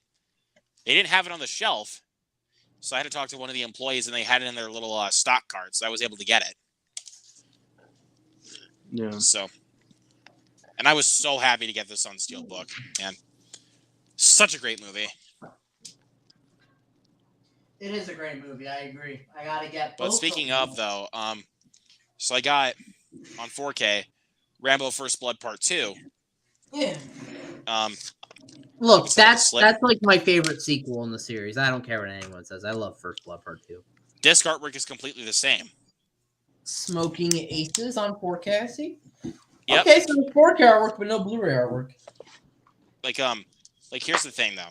Here's my thing with the Rambo franchise. I love The first one, Mhm. I love 4. And hot take, I love Last Blood. I like Last Blood too. But 2 and 3, I mean, I used to like 2 a lot, but then as I've gotten older, I was like, this is way too silly. Look, whether anyone likes it or not, 2 is actually a lot more influential on the action genre than people give it credit for. Because in Italy, everyone tried to make their own Rambo First Blood Part 2. They tried doing jungle action movies, a lot of going back to Vietnam action movies. And it really defined like the whole 80s machismo camp. So that's why I love First Blood Part 2. I prefer like more the Rambo movies to be more dark and serious and dramatic, and not just being like 80s popcorn like like Sylvester Stallone glistening muscle action movies. I can go for any glistening because that kind of stuff. Because sometimes like that stuff can be a little bit too much for me. I mean, it depends on where you're coming. I mean, it depends on your taste, I guess. I mean, I love some silly action movies, but like when it comes to stuff like Rambo First Blood Part 2 and Rambo 3, I was like, this is too much. Like, I mean the fourth one's kind of like that too, except it's just so overly violent. The first one's more like. Are you saying the fourth one or the first one? The fourth one. The fourth one actually takes itself a lot more seriously because Sylvester Stallone was wanting to bring awareness to what was happening in Burma. So, and a lot of the events in the film actually happen to real people in Burma. So, yeah, I wouldn't be surprised. That place sounds like. And because at the beginning they have like a newsreel of footage of events that was happening in Burma. Like no one's safe in Rambo 4. No one. Like, because if you get in Rambo's way, he will mess you up. No. Like, some of the soldiers are sadistic. Like, they grab a kid just to stab him in the gut. Like, it's evil. Like, damn, Rambo 4. Yeah. Oh, man. But speaking of, have you guys ever when he gets on that minigun, when he gets on that minigun and just goes to town. Like, but that was amazing. But speaking of, like, those types of movies, have you guys ever seen a movie called Casualties of War? I hear it's a good Vietnam film. A friend of mine recommended it. It's with Michael J. Fox and Sean Penn. De Palma directed it, right? Which one? De Palma. I think it was De Palma. Yeah. I think it was De Palma. So basically, Michael J. Fox joins this camp, and Sean Penn is like the leader of this group, and they go back and kidnapped a Vietnam amused woman with the intention of raping her, and once it was all over, Michael J. Fox is getting out there trying to voice it, but nobody cares. So it's not really like a war movie in the sense of fighting. It's kind of a war between two people, basically. War of ideologies. Yes, that's more like it. I've never seen it, but I know that basic plot point of the movie. So, but then Black Panther, the first one, disc artwork on the 4K, but none on the Blu-ray. Mm-hmm. Guys, listen, I gotta bounce. It's getting a little late for me. I'm sorry. You guys have a good night. I'll catch you on the flippity flop. Sounds great, man.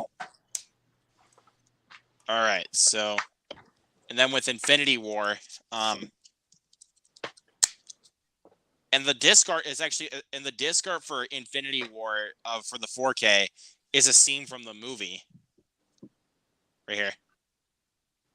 See what I'm guessing that's from the Steelbook, right? Yeah. I do not have the Steelbook for Black Panther. And that was back when I wasn't really collecting that many 4Ks or Blu-rays or even Steelbooks. I wasn't really collecting that much. I don't really buy the Steelbooks anymore for the most part.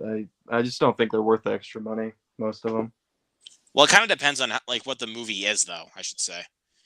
Or how the Steelbook looks, because I wanted to get the Steelbook for Babylon, because I just watched Babylon last night and I loved it. But the cost of it, I mean, I can get it for free shipping though, because I'm part of Best Buy Rewards. Yeah. But it costs like $40 just to order it. Yeah, that's not. And I was like, honestly, I'll wait. Especially since most of the Steelbooks don't really come down in price most of the time. At least like the newer movies. Yeah, because I know some of the Lionsgate steelbooks are down in price. Like I think the Limey steelbook is down to like $17.99 because I don't think a lot of people are even buying that steelbook. Yeah, I'm pissed off about that one because I bought the DVD when it was before they even announced that steelbook. You couldn't even get it on Blu-ray, so I just went on eBay and I bought the DVD. And then like a week after I bought it, they announced that they were going to do that steelbook. Oh no! But I almost got the steelbook for this next one I'm going to show, but I kind of like the slipcover a little bit more. It's for Highlander. Oh yeah. I mean, I like the slipcover quite a bit, and the steelbook is great too. But I kind of like the slipcover a little bit more, if I'm being honest with you. And I never understood why on the Lionsgate 4Ks they like cut the top and the bottom. Or they don't cut them, but that's just how they make them. But it just looks like weird the top right here. I mean, Disney kind of does the same thing too, but just not like as much. Yeah, I know. Let me see. Yeah. Where's one of them? Like with let's see, for like Thor, Thor: Love and Thunder, like just right about here, right about there. Yeah, just about there. Yeah. So it's like on par, but still. Yeah, it's kind of weird. But yeah, and but believe it or not, I've actually never seen Highlander. I've never seen it. Neither have I. I mean, that's one of those few times where I do blind buy movies quite a bit, but some of them I just don't think are worth it. But sometimes, like whenever I blind buy movies, I do that either to give the film a chance or knowing that I will love it. Like because one of them at the bottom of my stack, I will show off I did blind buy. But this one I didn't though. It was Black Adam. I did not blind buy this one. Oh man. I actually originally had that on Blu-ray because I was going to get that on 4K in the first place. But the 4K that they had at my Walmart was the one that came with the Black Adam Funko Pop, and I already had it. So oh yeah, I already had the Funko Pop, which it is. I have it on my table right here. It was this one. Don't most of the time when they do like those Funkos sets with the movie, don't they include like just the little keychains, not the actual Funkos? I don't know exactly because the one for Black Adam was like this big box. Oh, connection difficulties here. I just unplugged my headset. Okay, so basically, like it was like this big box set that had the Black Adam 4K and also the Funko Pop that was still in the box. Like when you get those Funko Pops inside the boxes, they actually just kept that whole thing in there. And I was like, why would you do that? Like, yeah, that's kind of weird. But I know Movies and Trains was touching upon this earlier when we were talking. It was for Puss in Boots. That the 4K had disc artwork, but the Blu-ray doesn't. Like, the Blu-ray is just a green disc. Yeah, I think Universal just does that with, like, every single one they do, except, I think... Hold on. All right. It's just weird, though. But I know they're going to do that with The Last Wish, though. I already know they're going to do that. So this, let's see. This 4K of Jaws. This one, I think, has disc art on both. Yeah. I have the steelbook for it, and it does have the same... it does have most of the time they just don't put them on the Blu-ray unless it's like a huge film or like a classic huge film or something like that. Something like Jaws. So yeah, something that like everyone knows. Yeah, pretty much. And then again, it was the same thing with Wakanda Forever as it was the first Black Panther. Discarded the 4K, but on the Blu-ray though because I have the standard release. Yeah. And by the way, that was actually the first MCU movie I didn't see in theaters. Really? Yeah, I was gonna see it, but then there was some stuff going on with my dad where I had to help him out. So then by the time I was done with that, it was out of theaters. So it just hit Disney Plus recently, and I watched it like a few days ago on there.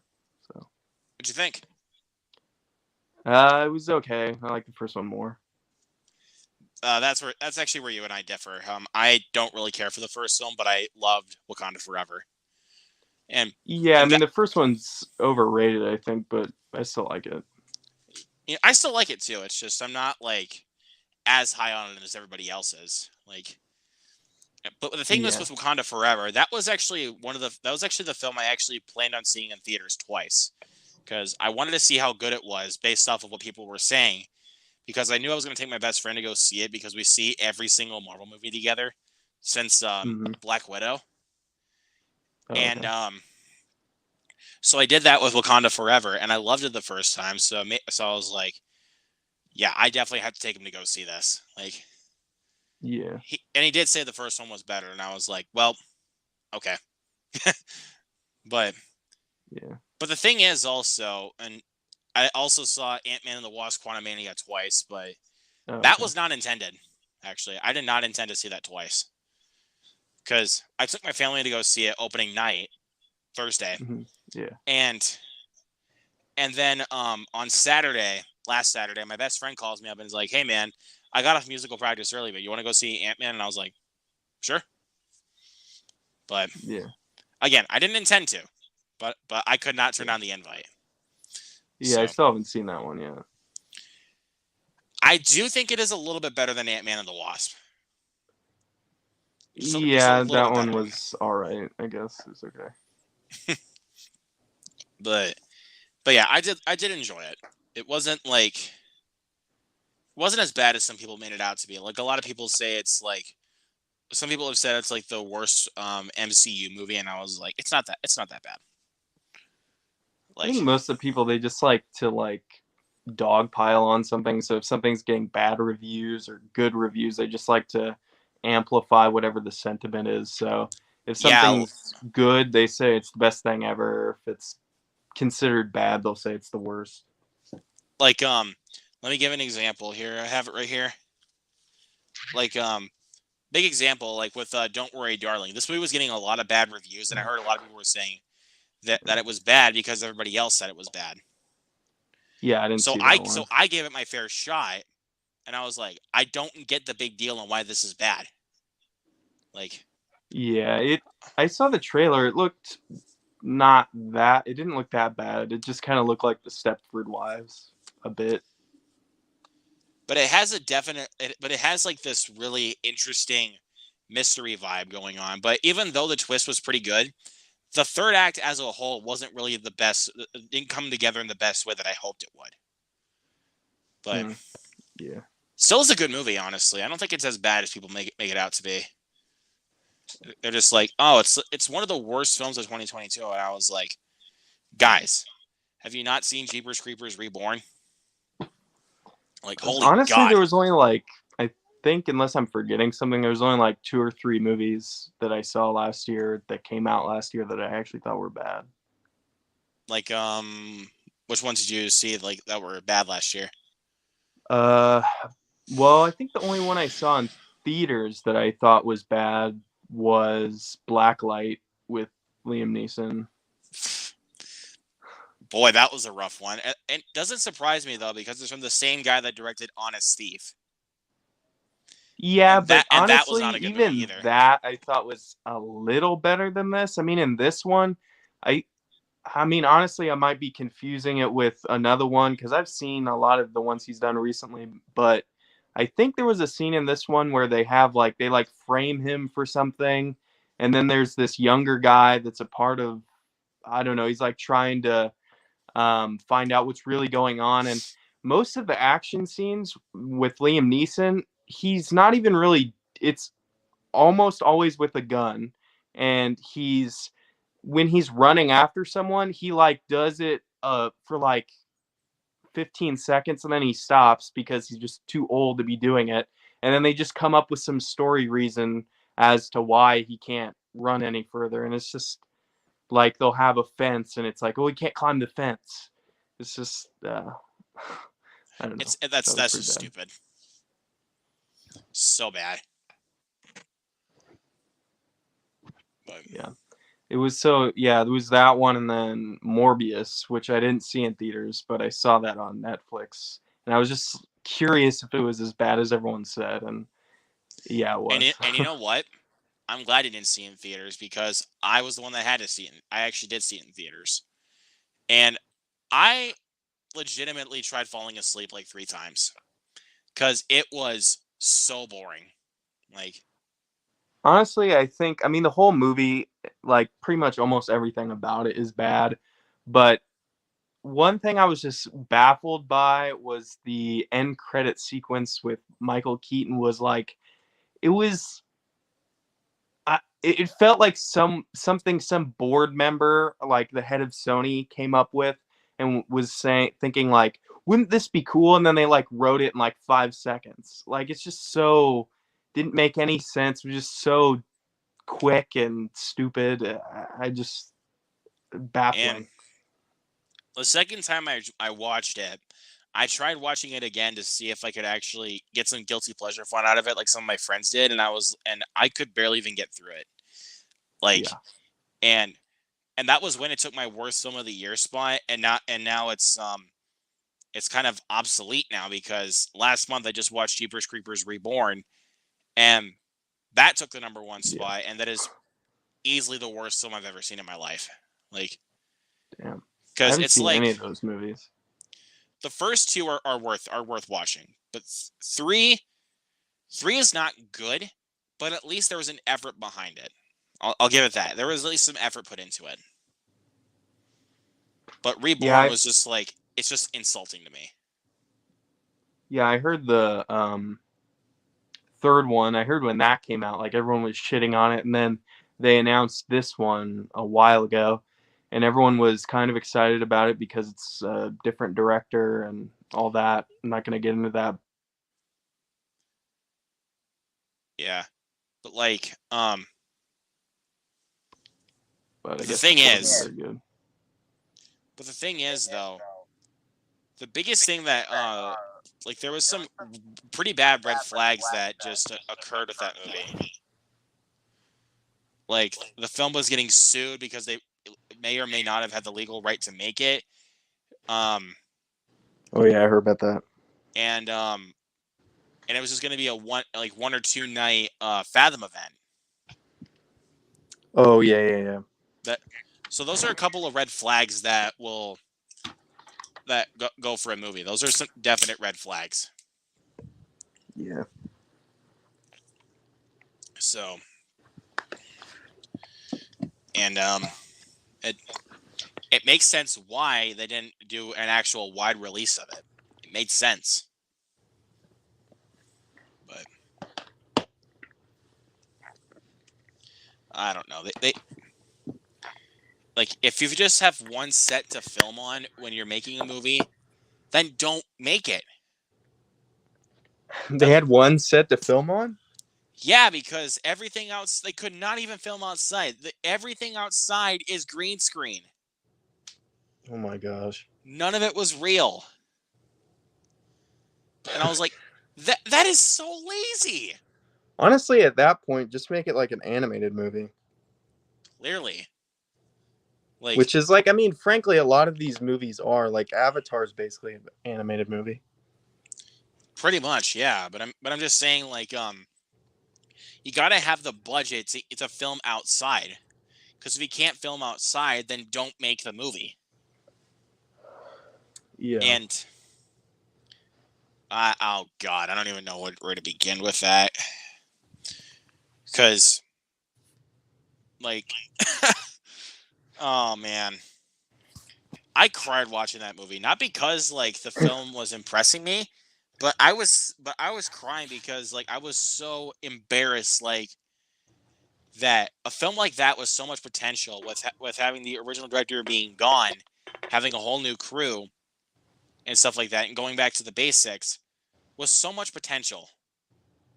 But then they just take a big giant crap on our faces. Like it's stupid. Yeah. What do you think? Which do you think is going to be the first franchise to have another movie? Nightmare on Elm Street or Friday the 13th? Probably Nightmare on Elm Street, if I'm going to be honest. But I mean, Yeah, but Friday the 13th may have a good chance at it because I heard some stuff coming out like from Sean S. Cunningham about it. So aren't they doing a show? I kind of thought so, but I don't know exactly. But I think that's just like such a strange idea to make a. I mean, I know it's not Jason. It's some. I think it's like his mom or something. I don't know, but it's just an odd idea for a show. I know, but and I don't know what's up with the internet these days. Like they're just going crazy over a movie that that was like literally probably like the dumbest idea ever like put to the big screen. Because like this is one of those films that as soon as the trailer came out, it went completely viral. You want to know what it is? Is it Winnie the Pooh? Yeah, Winnie the Pooh, Blood and Honey. Yeah, didn't that just come out? Yeah, it just came out last week, and I and my buddy went to go. One of my buddies went to go check it out, and I told him to let me know what he thinks.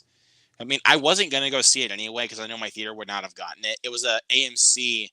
It's like a Fathom events, yeah. Yeah, and my theater doesn't do that. Mine's just a standard theater. Yeah. And as soon as he gets out of the movie, he literally texted me and said, "The worst movie I've ever seen," and I was like, "Okay." Like, I wasn't expecting that. I knew it would be bad, but hey. Yeah, I don't really get why people like. And he's in the chat. It's Grant. That was the person I was talking about. Oh. He texted me about it. So, but what's up, Grant? How you doing, buddy? Yeah, he told me about that, and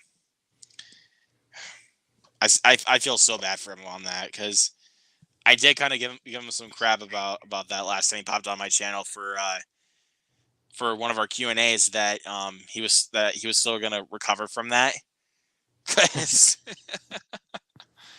But all due respect to you, Grant, but still, it's like, because did you see the clip that they posted a couple days ago on for Winnie the Pooh, Blood and Honey?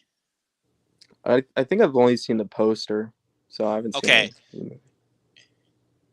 Grant, I sent you the link for that.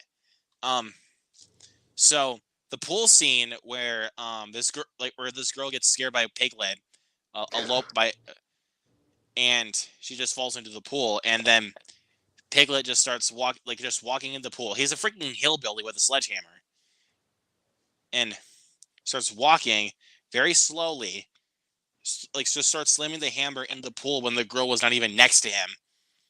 And when he gets close to her, he doesn't even like she doesn't even move. She just sits there. And then Wow. Piglet gives her a big whack to the face with the sledgehammer.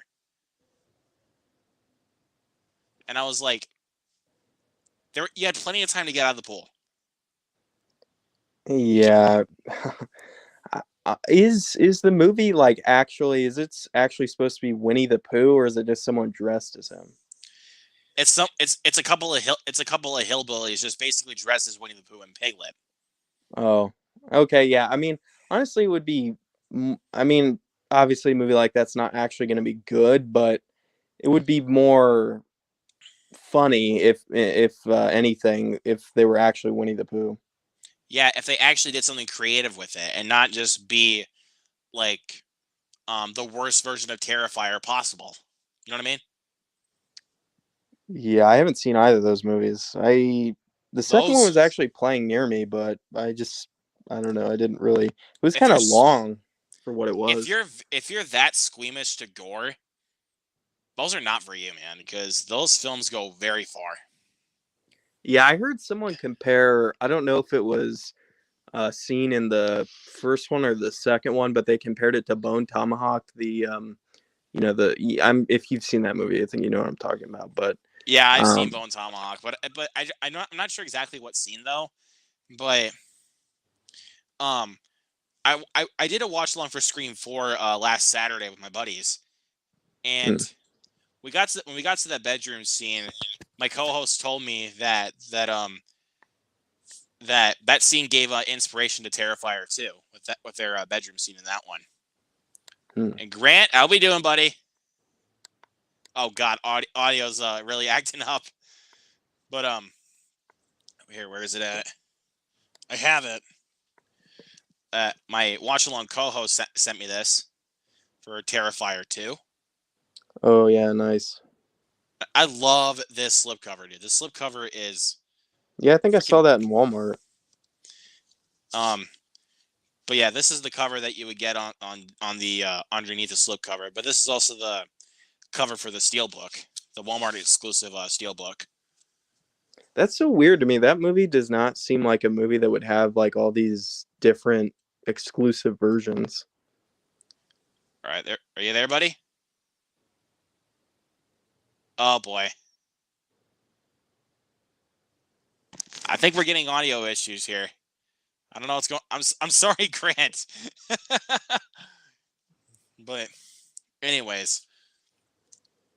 But yeah, because I know the 4K also, which was exclusive to Best Buy, has a different cover than this, but it has the same cover underneath, which is this one, which I find kind of interesting. It's kind of weird though, but it kind of looks like they're trying to mimic the Scream Factory Blu-rays because it says like collector's edition at the top. Oh yeah, it does. But this is obviously not by yeah, no, it's by Scream Factory. It's by Cinedigm. Right. And yeah. And when it gets to the bedroom scene, anytime I watch this film, I can't be eating anything. Yeah. I just can't. All right. What's up, Grant? Here, hold on. Hold on. Okay, we're having a lot of audio problems here. I don't know what's going on, but let's see. Becca's in here, says Cocaine Bear was good. I plan on seeing that. I actually really want to go check out Cocaine Bear. Is that out already? Some people have actually gotten some early access to go see it at a screening, and it's coming out on Friday. Oh, okay, yeah. If my weather cools down because of the blizzard that's going on around my area right now, I think I might go see it because I actually really want to check out Cocaine Bear. Yeah, I mean, I don't know. I think that's one that like it sounds fun, but I'm not sure. It might just be one of those movies where like the premise sounds like it'd be entertaining, but then I'm not sure. I'll wait for reviews. Yeah, but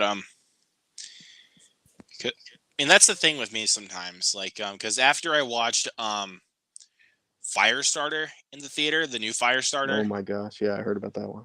Yeah, after I watched that in the theater, I was like, okay, I need to watch the reviews on some movies. Because that was bad. Yeah. I mean, there's certain movies like that I know I'm going to want to see. Like, I won't look at reviews or even like the trailers before the movie comes out. But, you know, that's maybe like 10 movies, you know, max a year. Yeah. So like I'm trying to think of one. Like with Pray for the Devil, like I had no idea what that movie was coming out, and then when I saw the reviews for it, I was like, guess I'm not seeing that. You know what was weird about that movie is I can't remember what movie I was seeing. I don't remember when it came out, but I was seeing some movie at my theater, and they played the trailer for it, but they actually played the old version of the trailer where it had a different title, and they were playing the trailer in front of the movie I was watching while the movie was out in theaters. I've gotten that quite a bit. Yeah, I've gotten that like a few times before, but not that often. Like I got that with Barbarian, and I also got that with Vengeance. Oh yeah, you know, have you ever gotten it where you go to see a movie and then you see the trailer for the movie you're about to see before the movie? Yeah, I see that.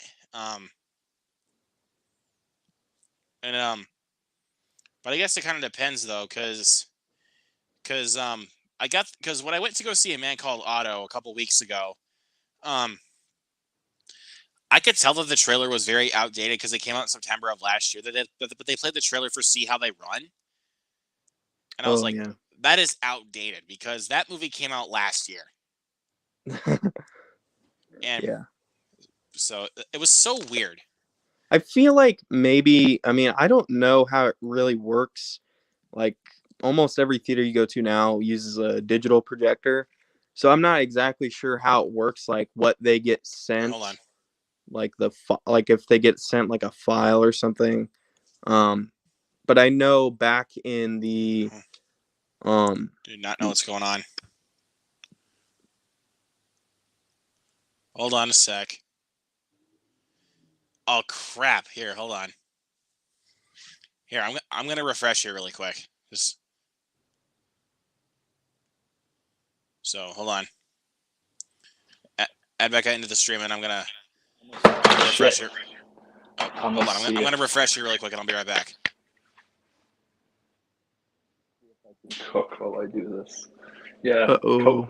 Cocaine Bear was good. Way more violent than I thought it was going to be, which is wild. All right, so Cooking. yeah, we're just trying. We got a lot of stuff figured out here today. Yeah, no, they played "Pray for the Devil" at a Toronto After Dark early for us, and everyone fucking hated it. Everyone left like that was bad, and I still haven't seen it, but it was the best movie at the festival though, and it was bad, which I'm just like, what a year that was. It's just like, yeah, but because of my curiosity just taking over my brain, yeah, I bought it. Oh shit! I stopped doing that. I've stopped buying movies I'm not sure about just because it's a waste. Because then I don't like it. Oh god, wait, hold on. I need to. Hold on. I do not know what is happening here.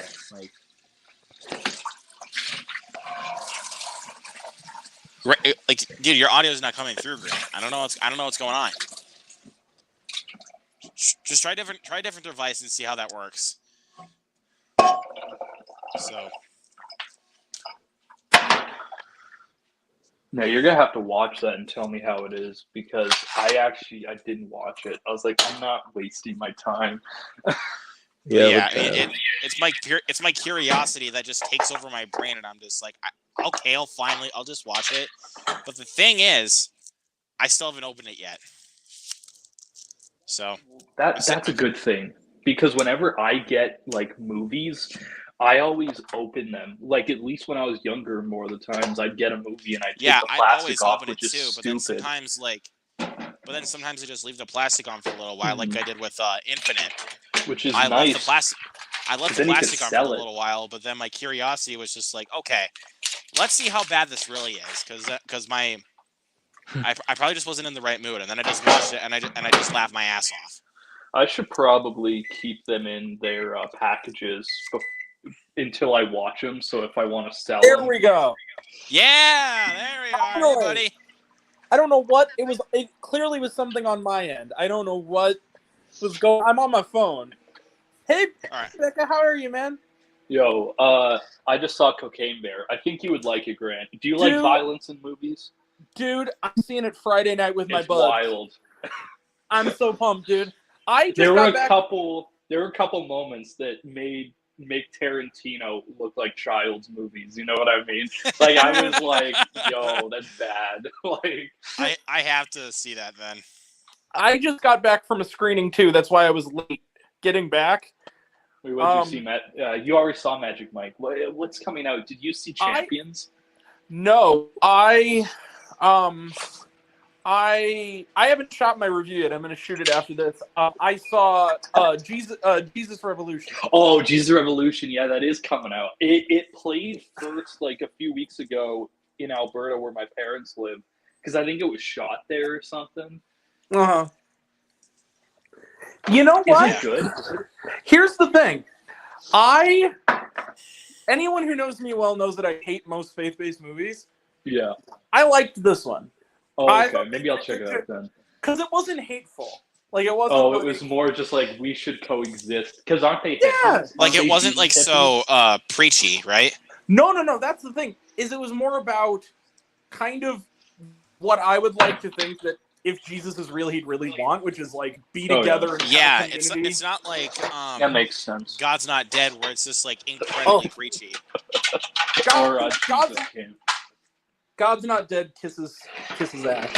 Or bites ass. All those movies can kiss my ass. One of the worst franchises I've ever seen. God's Not Dead. They're so not even just that they're preachy. They're just really shitty made movies. God's Not Dead, and they're poor, and they're so poorly acted.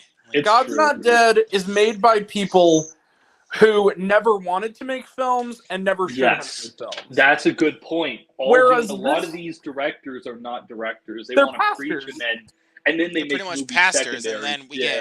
and then we get comments from people saying, "Oh, you don't have any faith in Christ," or you're Satan like me. Same with what are those? The brothers. The like, brothers bro, that I make went to movies. church so many times as a kid. Well, so you call me like Satan to true. Jesus? It's a good point. I'm not a religious fella, but I'll say this: the guys who made this, they also did American Underdog, which I also like. Oh, okay. That's a good movie. Yeah. I like that one. Yeah, I liked American Underdog. Didn't they do I Can Only Imagine? Yeah, which also wasn't too bad. That was good. That's what I'm saying. Is Yeah, it was okay. I think that these the guys, Erwin brothers do good. Those are, they those do are good probably, with those types of movies. They're probably the best ones if we're going to talk about religious films. Well, and plus the thing is about the American Underdog, it's not so preachy. It's more like about the story of Kurt Warner. It's an element in a larger whole. The thing is, you know what but here's the other thing, and I mentioned this. I called my dad afterwards because he was kind of a hippie and he wanted to know how the movie was. And I told him I told him he is. I told him it actually was about community and loving one another, and it actually looked and felt like a movie. And he goes, Thank you, Charles, by the way. Thank you. They also did Woodlawn. Which I haven't seen, but I've heard it's a good movie. Mm-hmm. I liked Woodlawn. It's pretty good. But he said, and it looked like a movie, and he goes, well, God forbid a movie look like a movie. I'm like, I know, right? It's gotten to that realm of filmmaking for religious movies that if they look like a film, they're like Oscar worthy, It's just like most of them don't. They look like TV shows. And I watched this, and shitty ones. I watched the trailer for this movie because they showed the trailer a shit ton, and I saw the trailer for it and I was like, if this hippie character is giving me real other annoying dad from Family Camp vibes, and if they sustain that the whole movie, I'm gonna be pissed. What surprised me is that he's kind of an asshole. Like, and they are honest about it. Like, they kind of make him a 3-dimensional character. Like, he's not a terrible person or anything, but they make him. He's like not always a good dude. He's kind of full of himself, and he's called out for it. Like, it's not treated like the sensible people are the assholes and he's the good guy. Yeah, like it was in Family Camp. Or like in God's Not Dead, where it's like if you don't believe in God, you're gonna be beat by your dad, or you're gonna have a car hit you. Yeah. Exactly. Okay, that car hit with the professor in the first God's Not Dead looks so fake. This guy seen... is fucking dying, and he's like, "Thank God you didn't die, even though he's." You're not a fucking doctor. Okay, like bro, listen to this really quick. Sorry, Grant, that I cut you off there, but go ahead. So, like when the professor gets hit, he goes all the way up. Like it looks bad.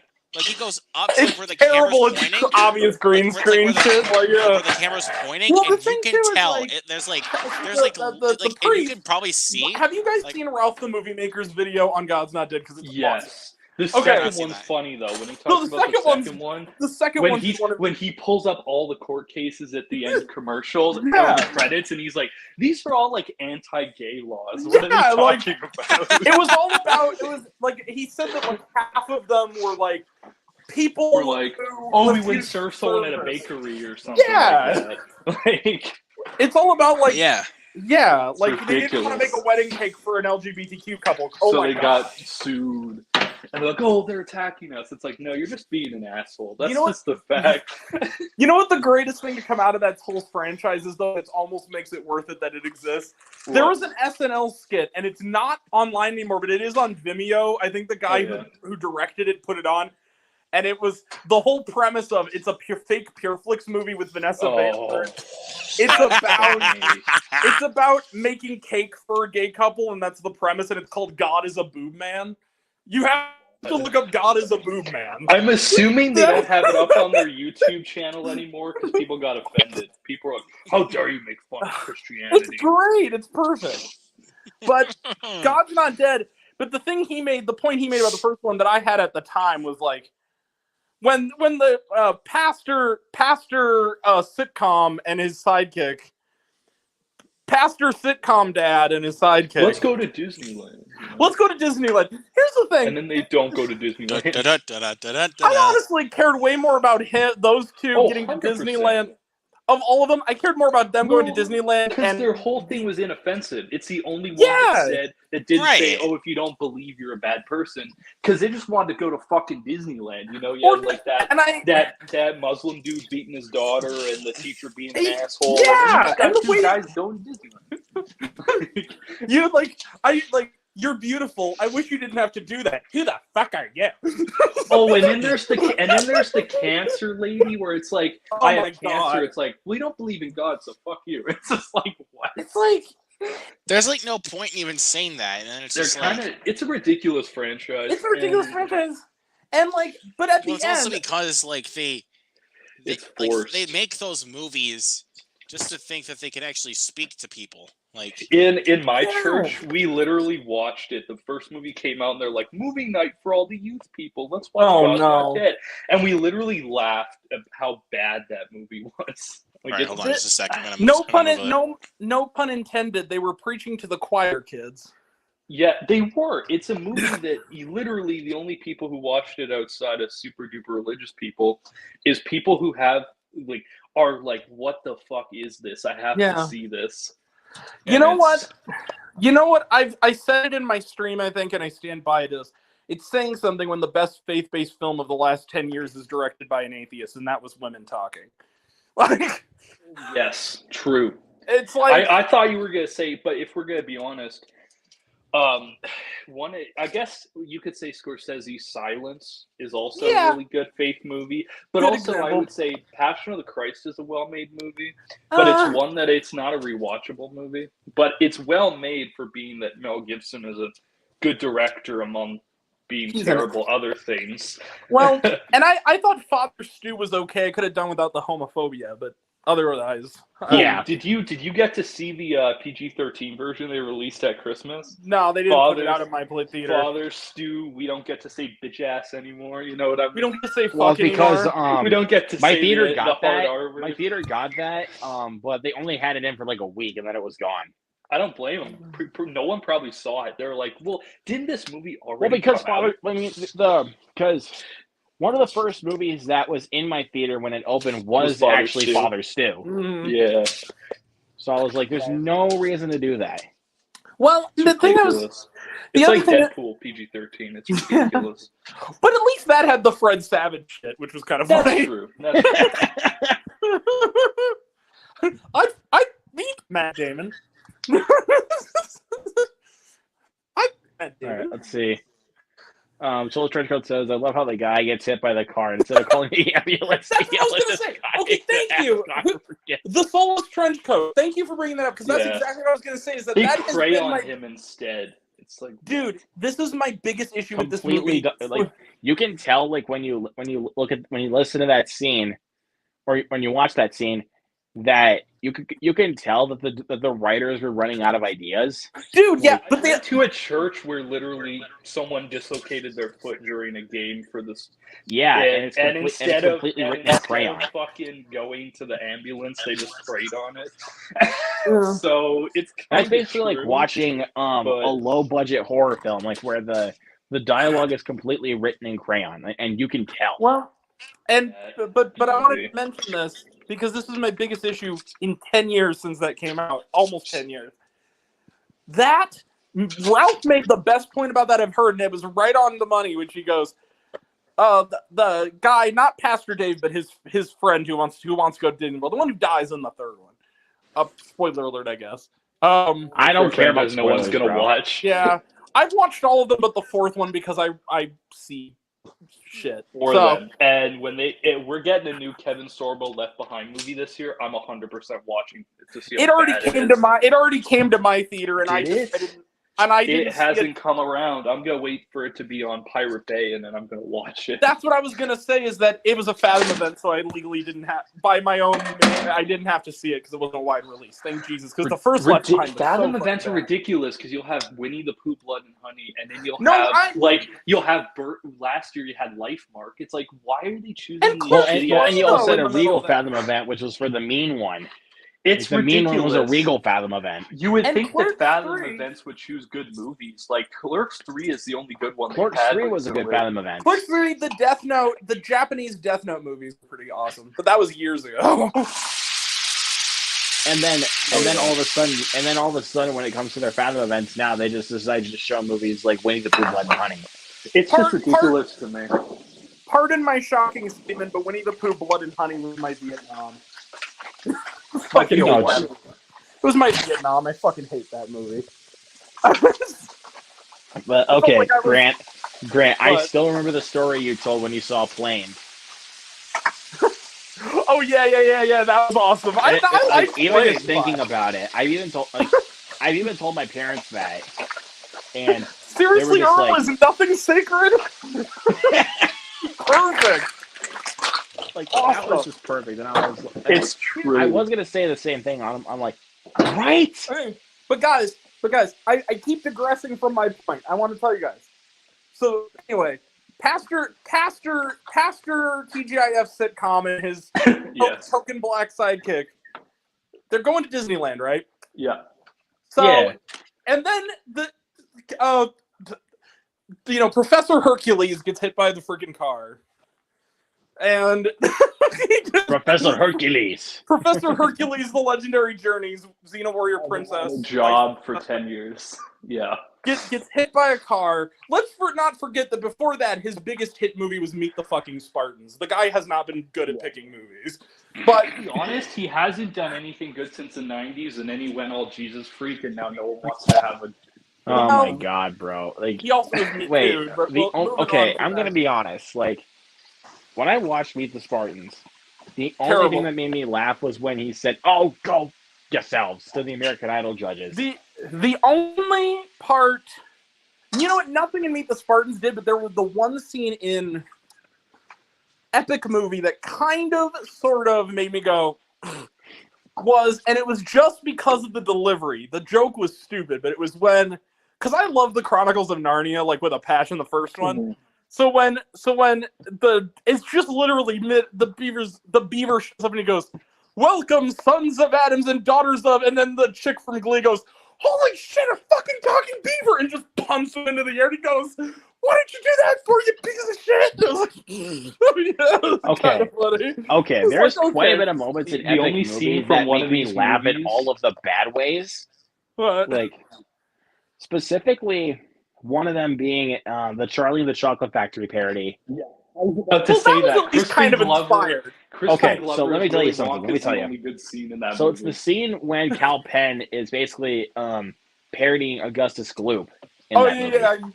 yeah. When he's drinking out of the chocolate fountain, and then Willie, played by Crispin Glover, was like, "That's actually the sewer line," and I was like, I don't know, man. The Fergalicious scene is probably my only scene I've liked out of those parody movies. It's like when he's dancing I to don't know why, Fergalicious but, like, and people are dying. but It's like, that's funny. But like, but sometimes like whenever like that song is kind of a vibe. If I'm being honest with you.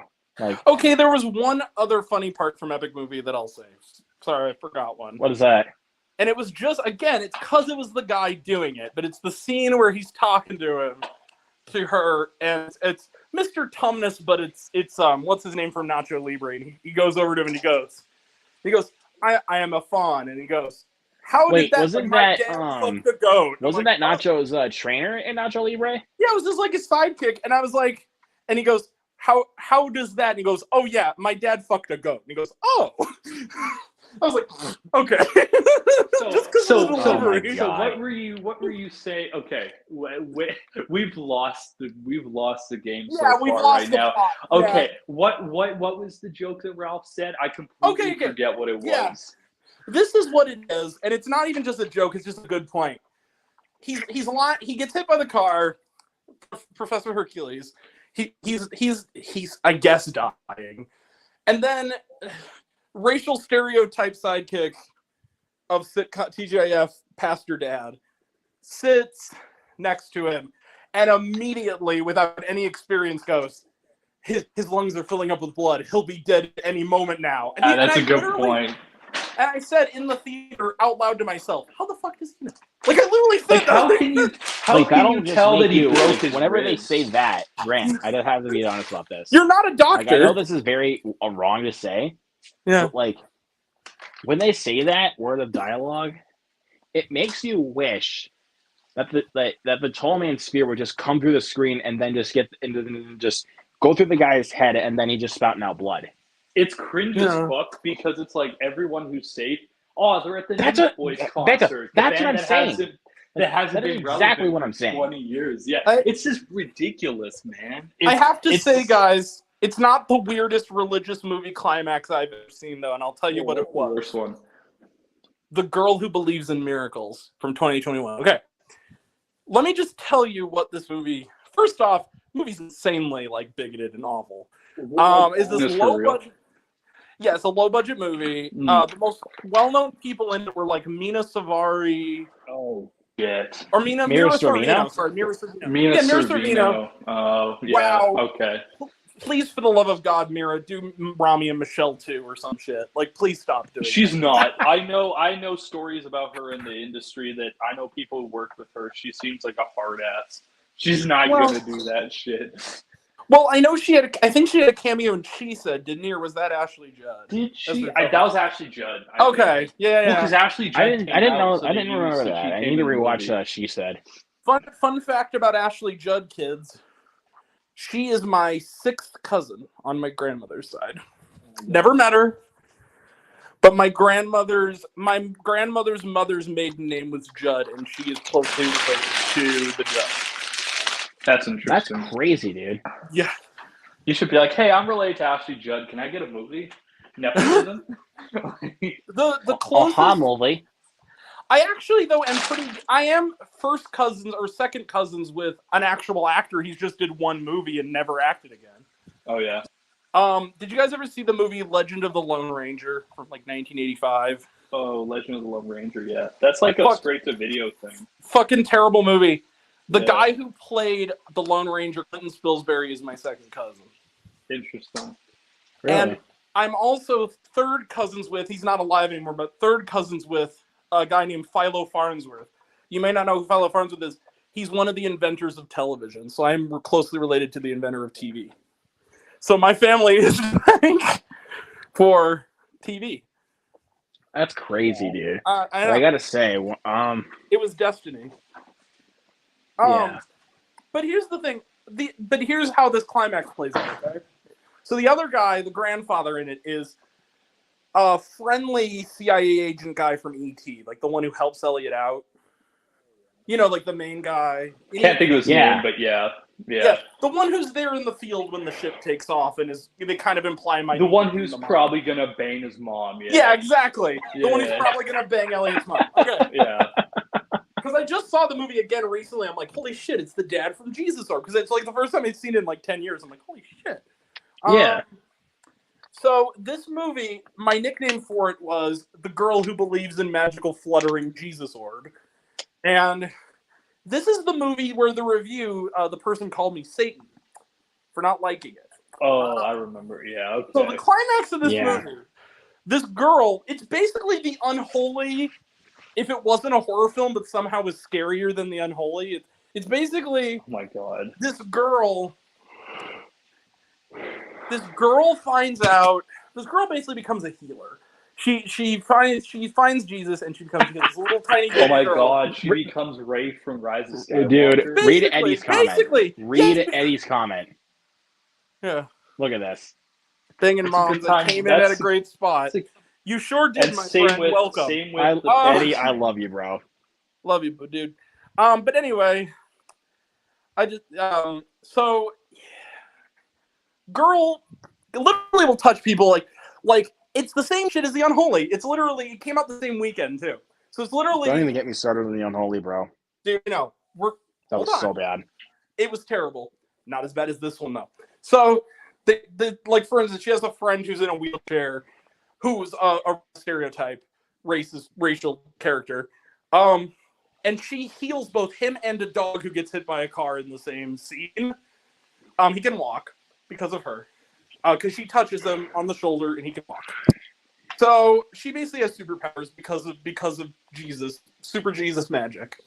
And I wish it would have ended like Pet Sematary. You know what I mean? Where like she takes her wheelchair friend and she buries him in the cemetery. Like, don't worry, we'll heal you. You'll get your legs back. You know? She takes. Yeah, exactly. She takes her wheelchair friend. She makes sure he can't talk, and then she feeds him to the crocodile like in Pearl. No, but like everyone's gonna know my name. Instead of just being so preachy and being so safe, they need to sometimes just take darker turns. It seems like it's one of those ridiculous fantasy ones where the twist is fantastical. It's very stupid. I haven't even gotten to the best part yet. So basically, this girl, like I said, she has Magic Jesus powers. She's sitting with her mom, Vera Sorvino, and she's drawing these pictures, right? Because, of course, she can see. It basically turns into less good knowing for like 10 minutes. She's like starts drawing. The kids can't save us. No one can. Basically, starts drawing, and then the mom's like, "Oh, this is really nice," and she goes, "Mommy, I talked to Jesus tonight," and the kid is creepy too. And he's like, "I talked to Jesus tonight, Mommy," and he goes, "Oh, really?" He goes, "He says I'm gonna meet him soon." Dramatic music. What are you talking about, sweetheart? I think. Mommy, help. Hospital. Oh my god. She has cancer. Oh, Jesus Christ. So here's what happens. So unrealistic.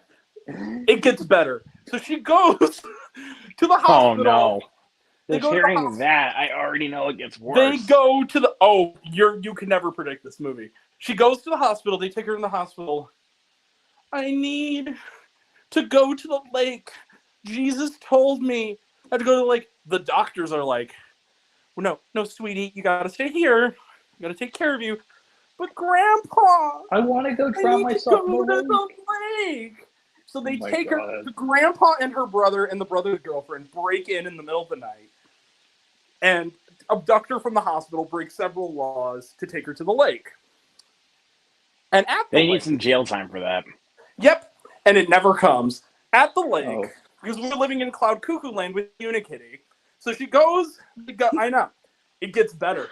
So they go to the lake, and I can only describe this as the greatest bad thing ever. They take her to the lake, and she suddenly, she's one of those child actors where she's beaming and smiling until she gets sick, and then she looks pale, but somehow cuter, which is Fault in Our Stars. Yeah. She goes to the top of the lake, begins to walk on into the water, and then suddenly, in the middle of the lake, an orb appears, a magical Jesus orb. And out of it walks a young man, looks roughly my age, in a white shirt, skinny, clean shaven, looks a little like Finn Whitrock. I think I said. And he's a white dude too, I'm assuming, because a black-haired, blue-eyed white. He looks like Christians, because Christians think Jesus is white, even though they don't realize he wouldn't be white. Exactly. So Finn Whitrock, you guys know Finn Whitrock, the actor. Yeah. Looks like him. Okay. So she goes to the center, kind of like Finn Whitrock and Jared Leto, kind of like a combo. She goes to the center, and then suddenly he's in plain clothes, just jeans, white shirt.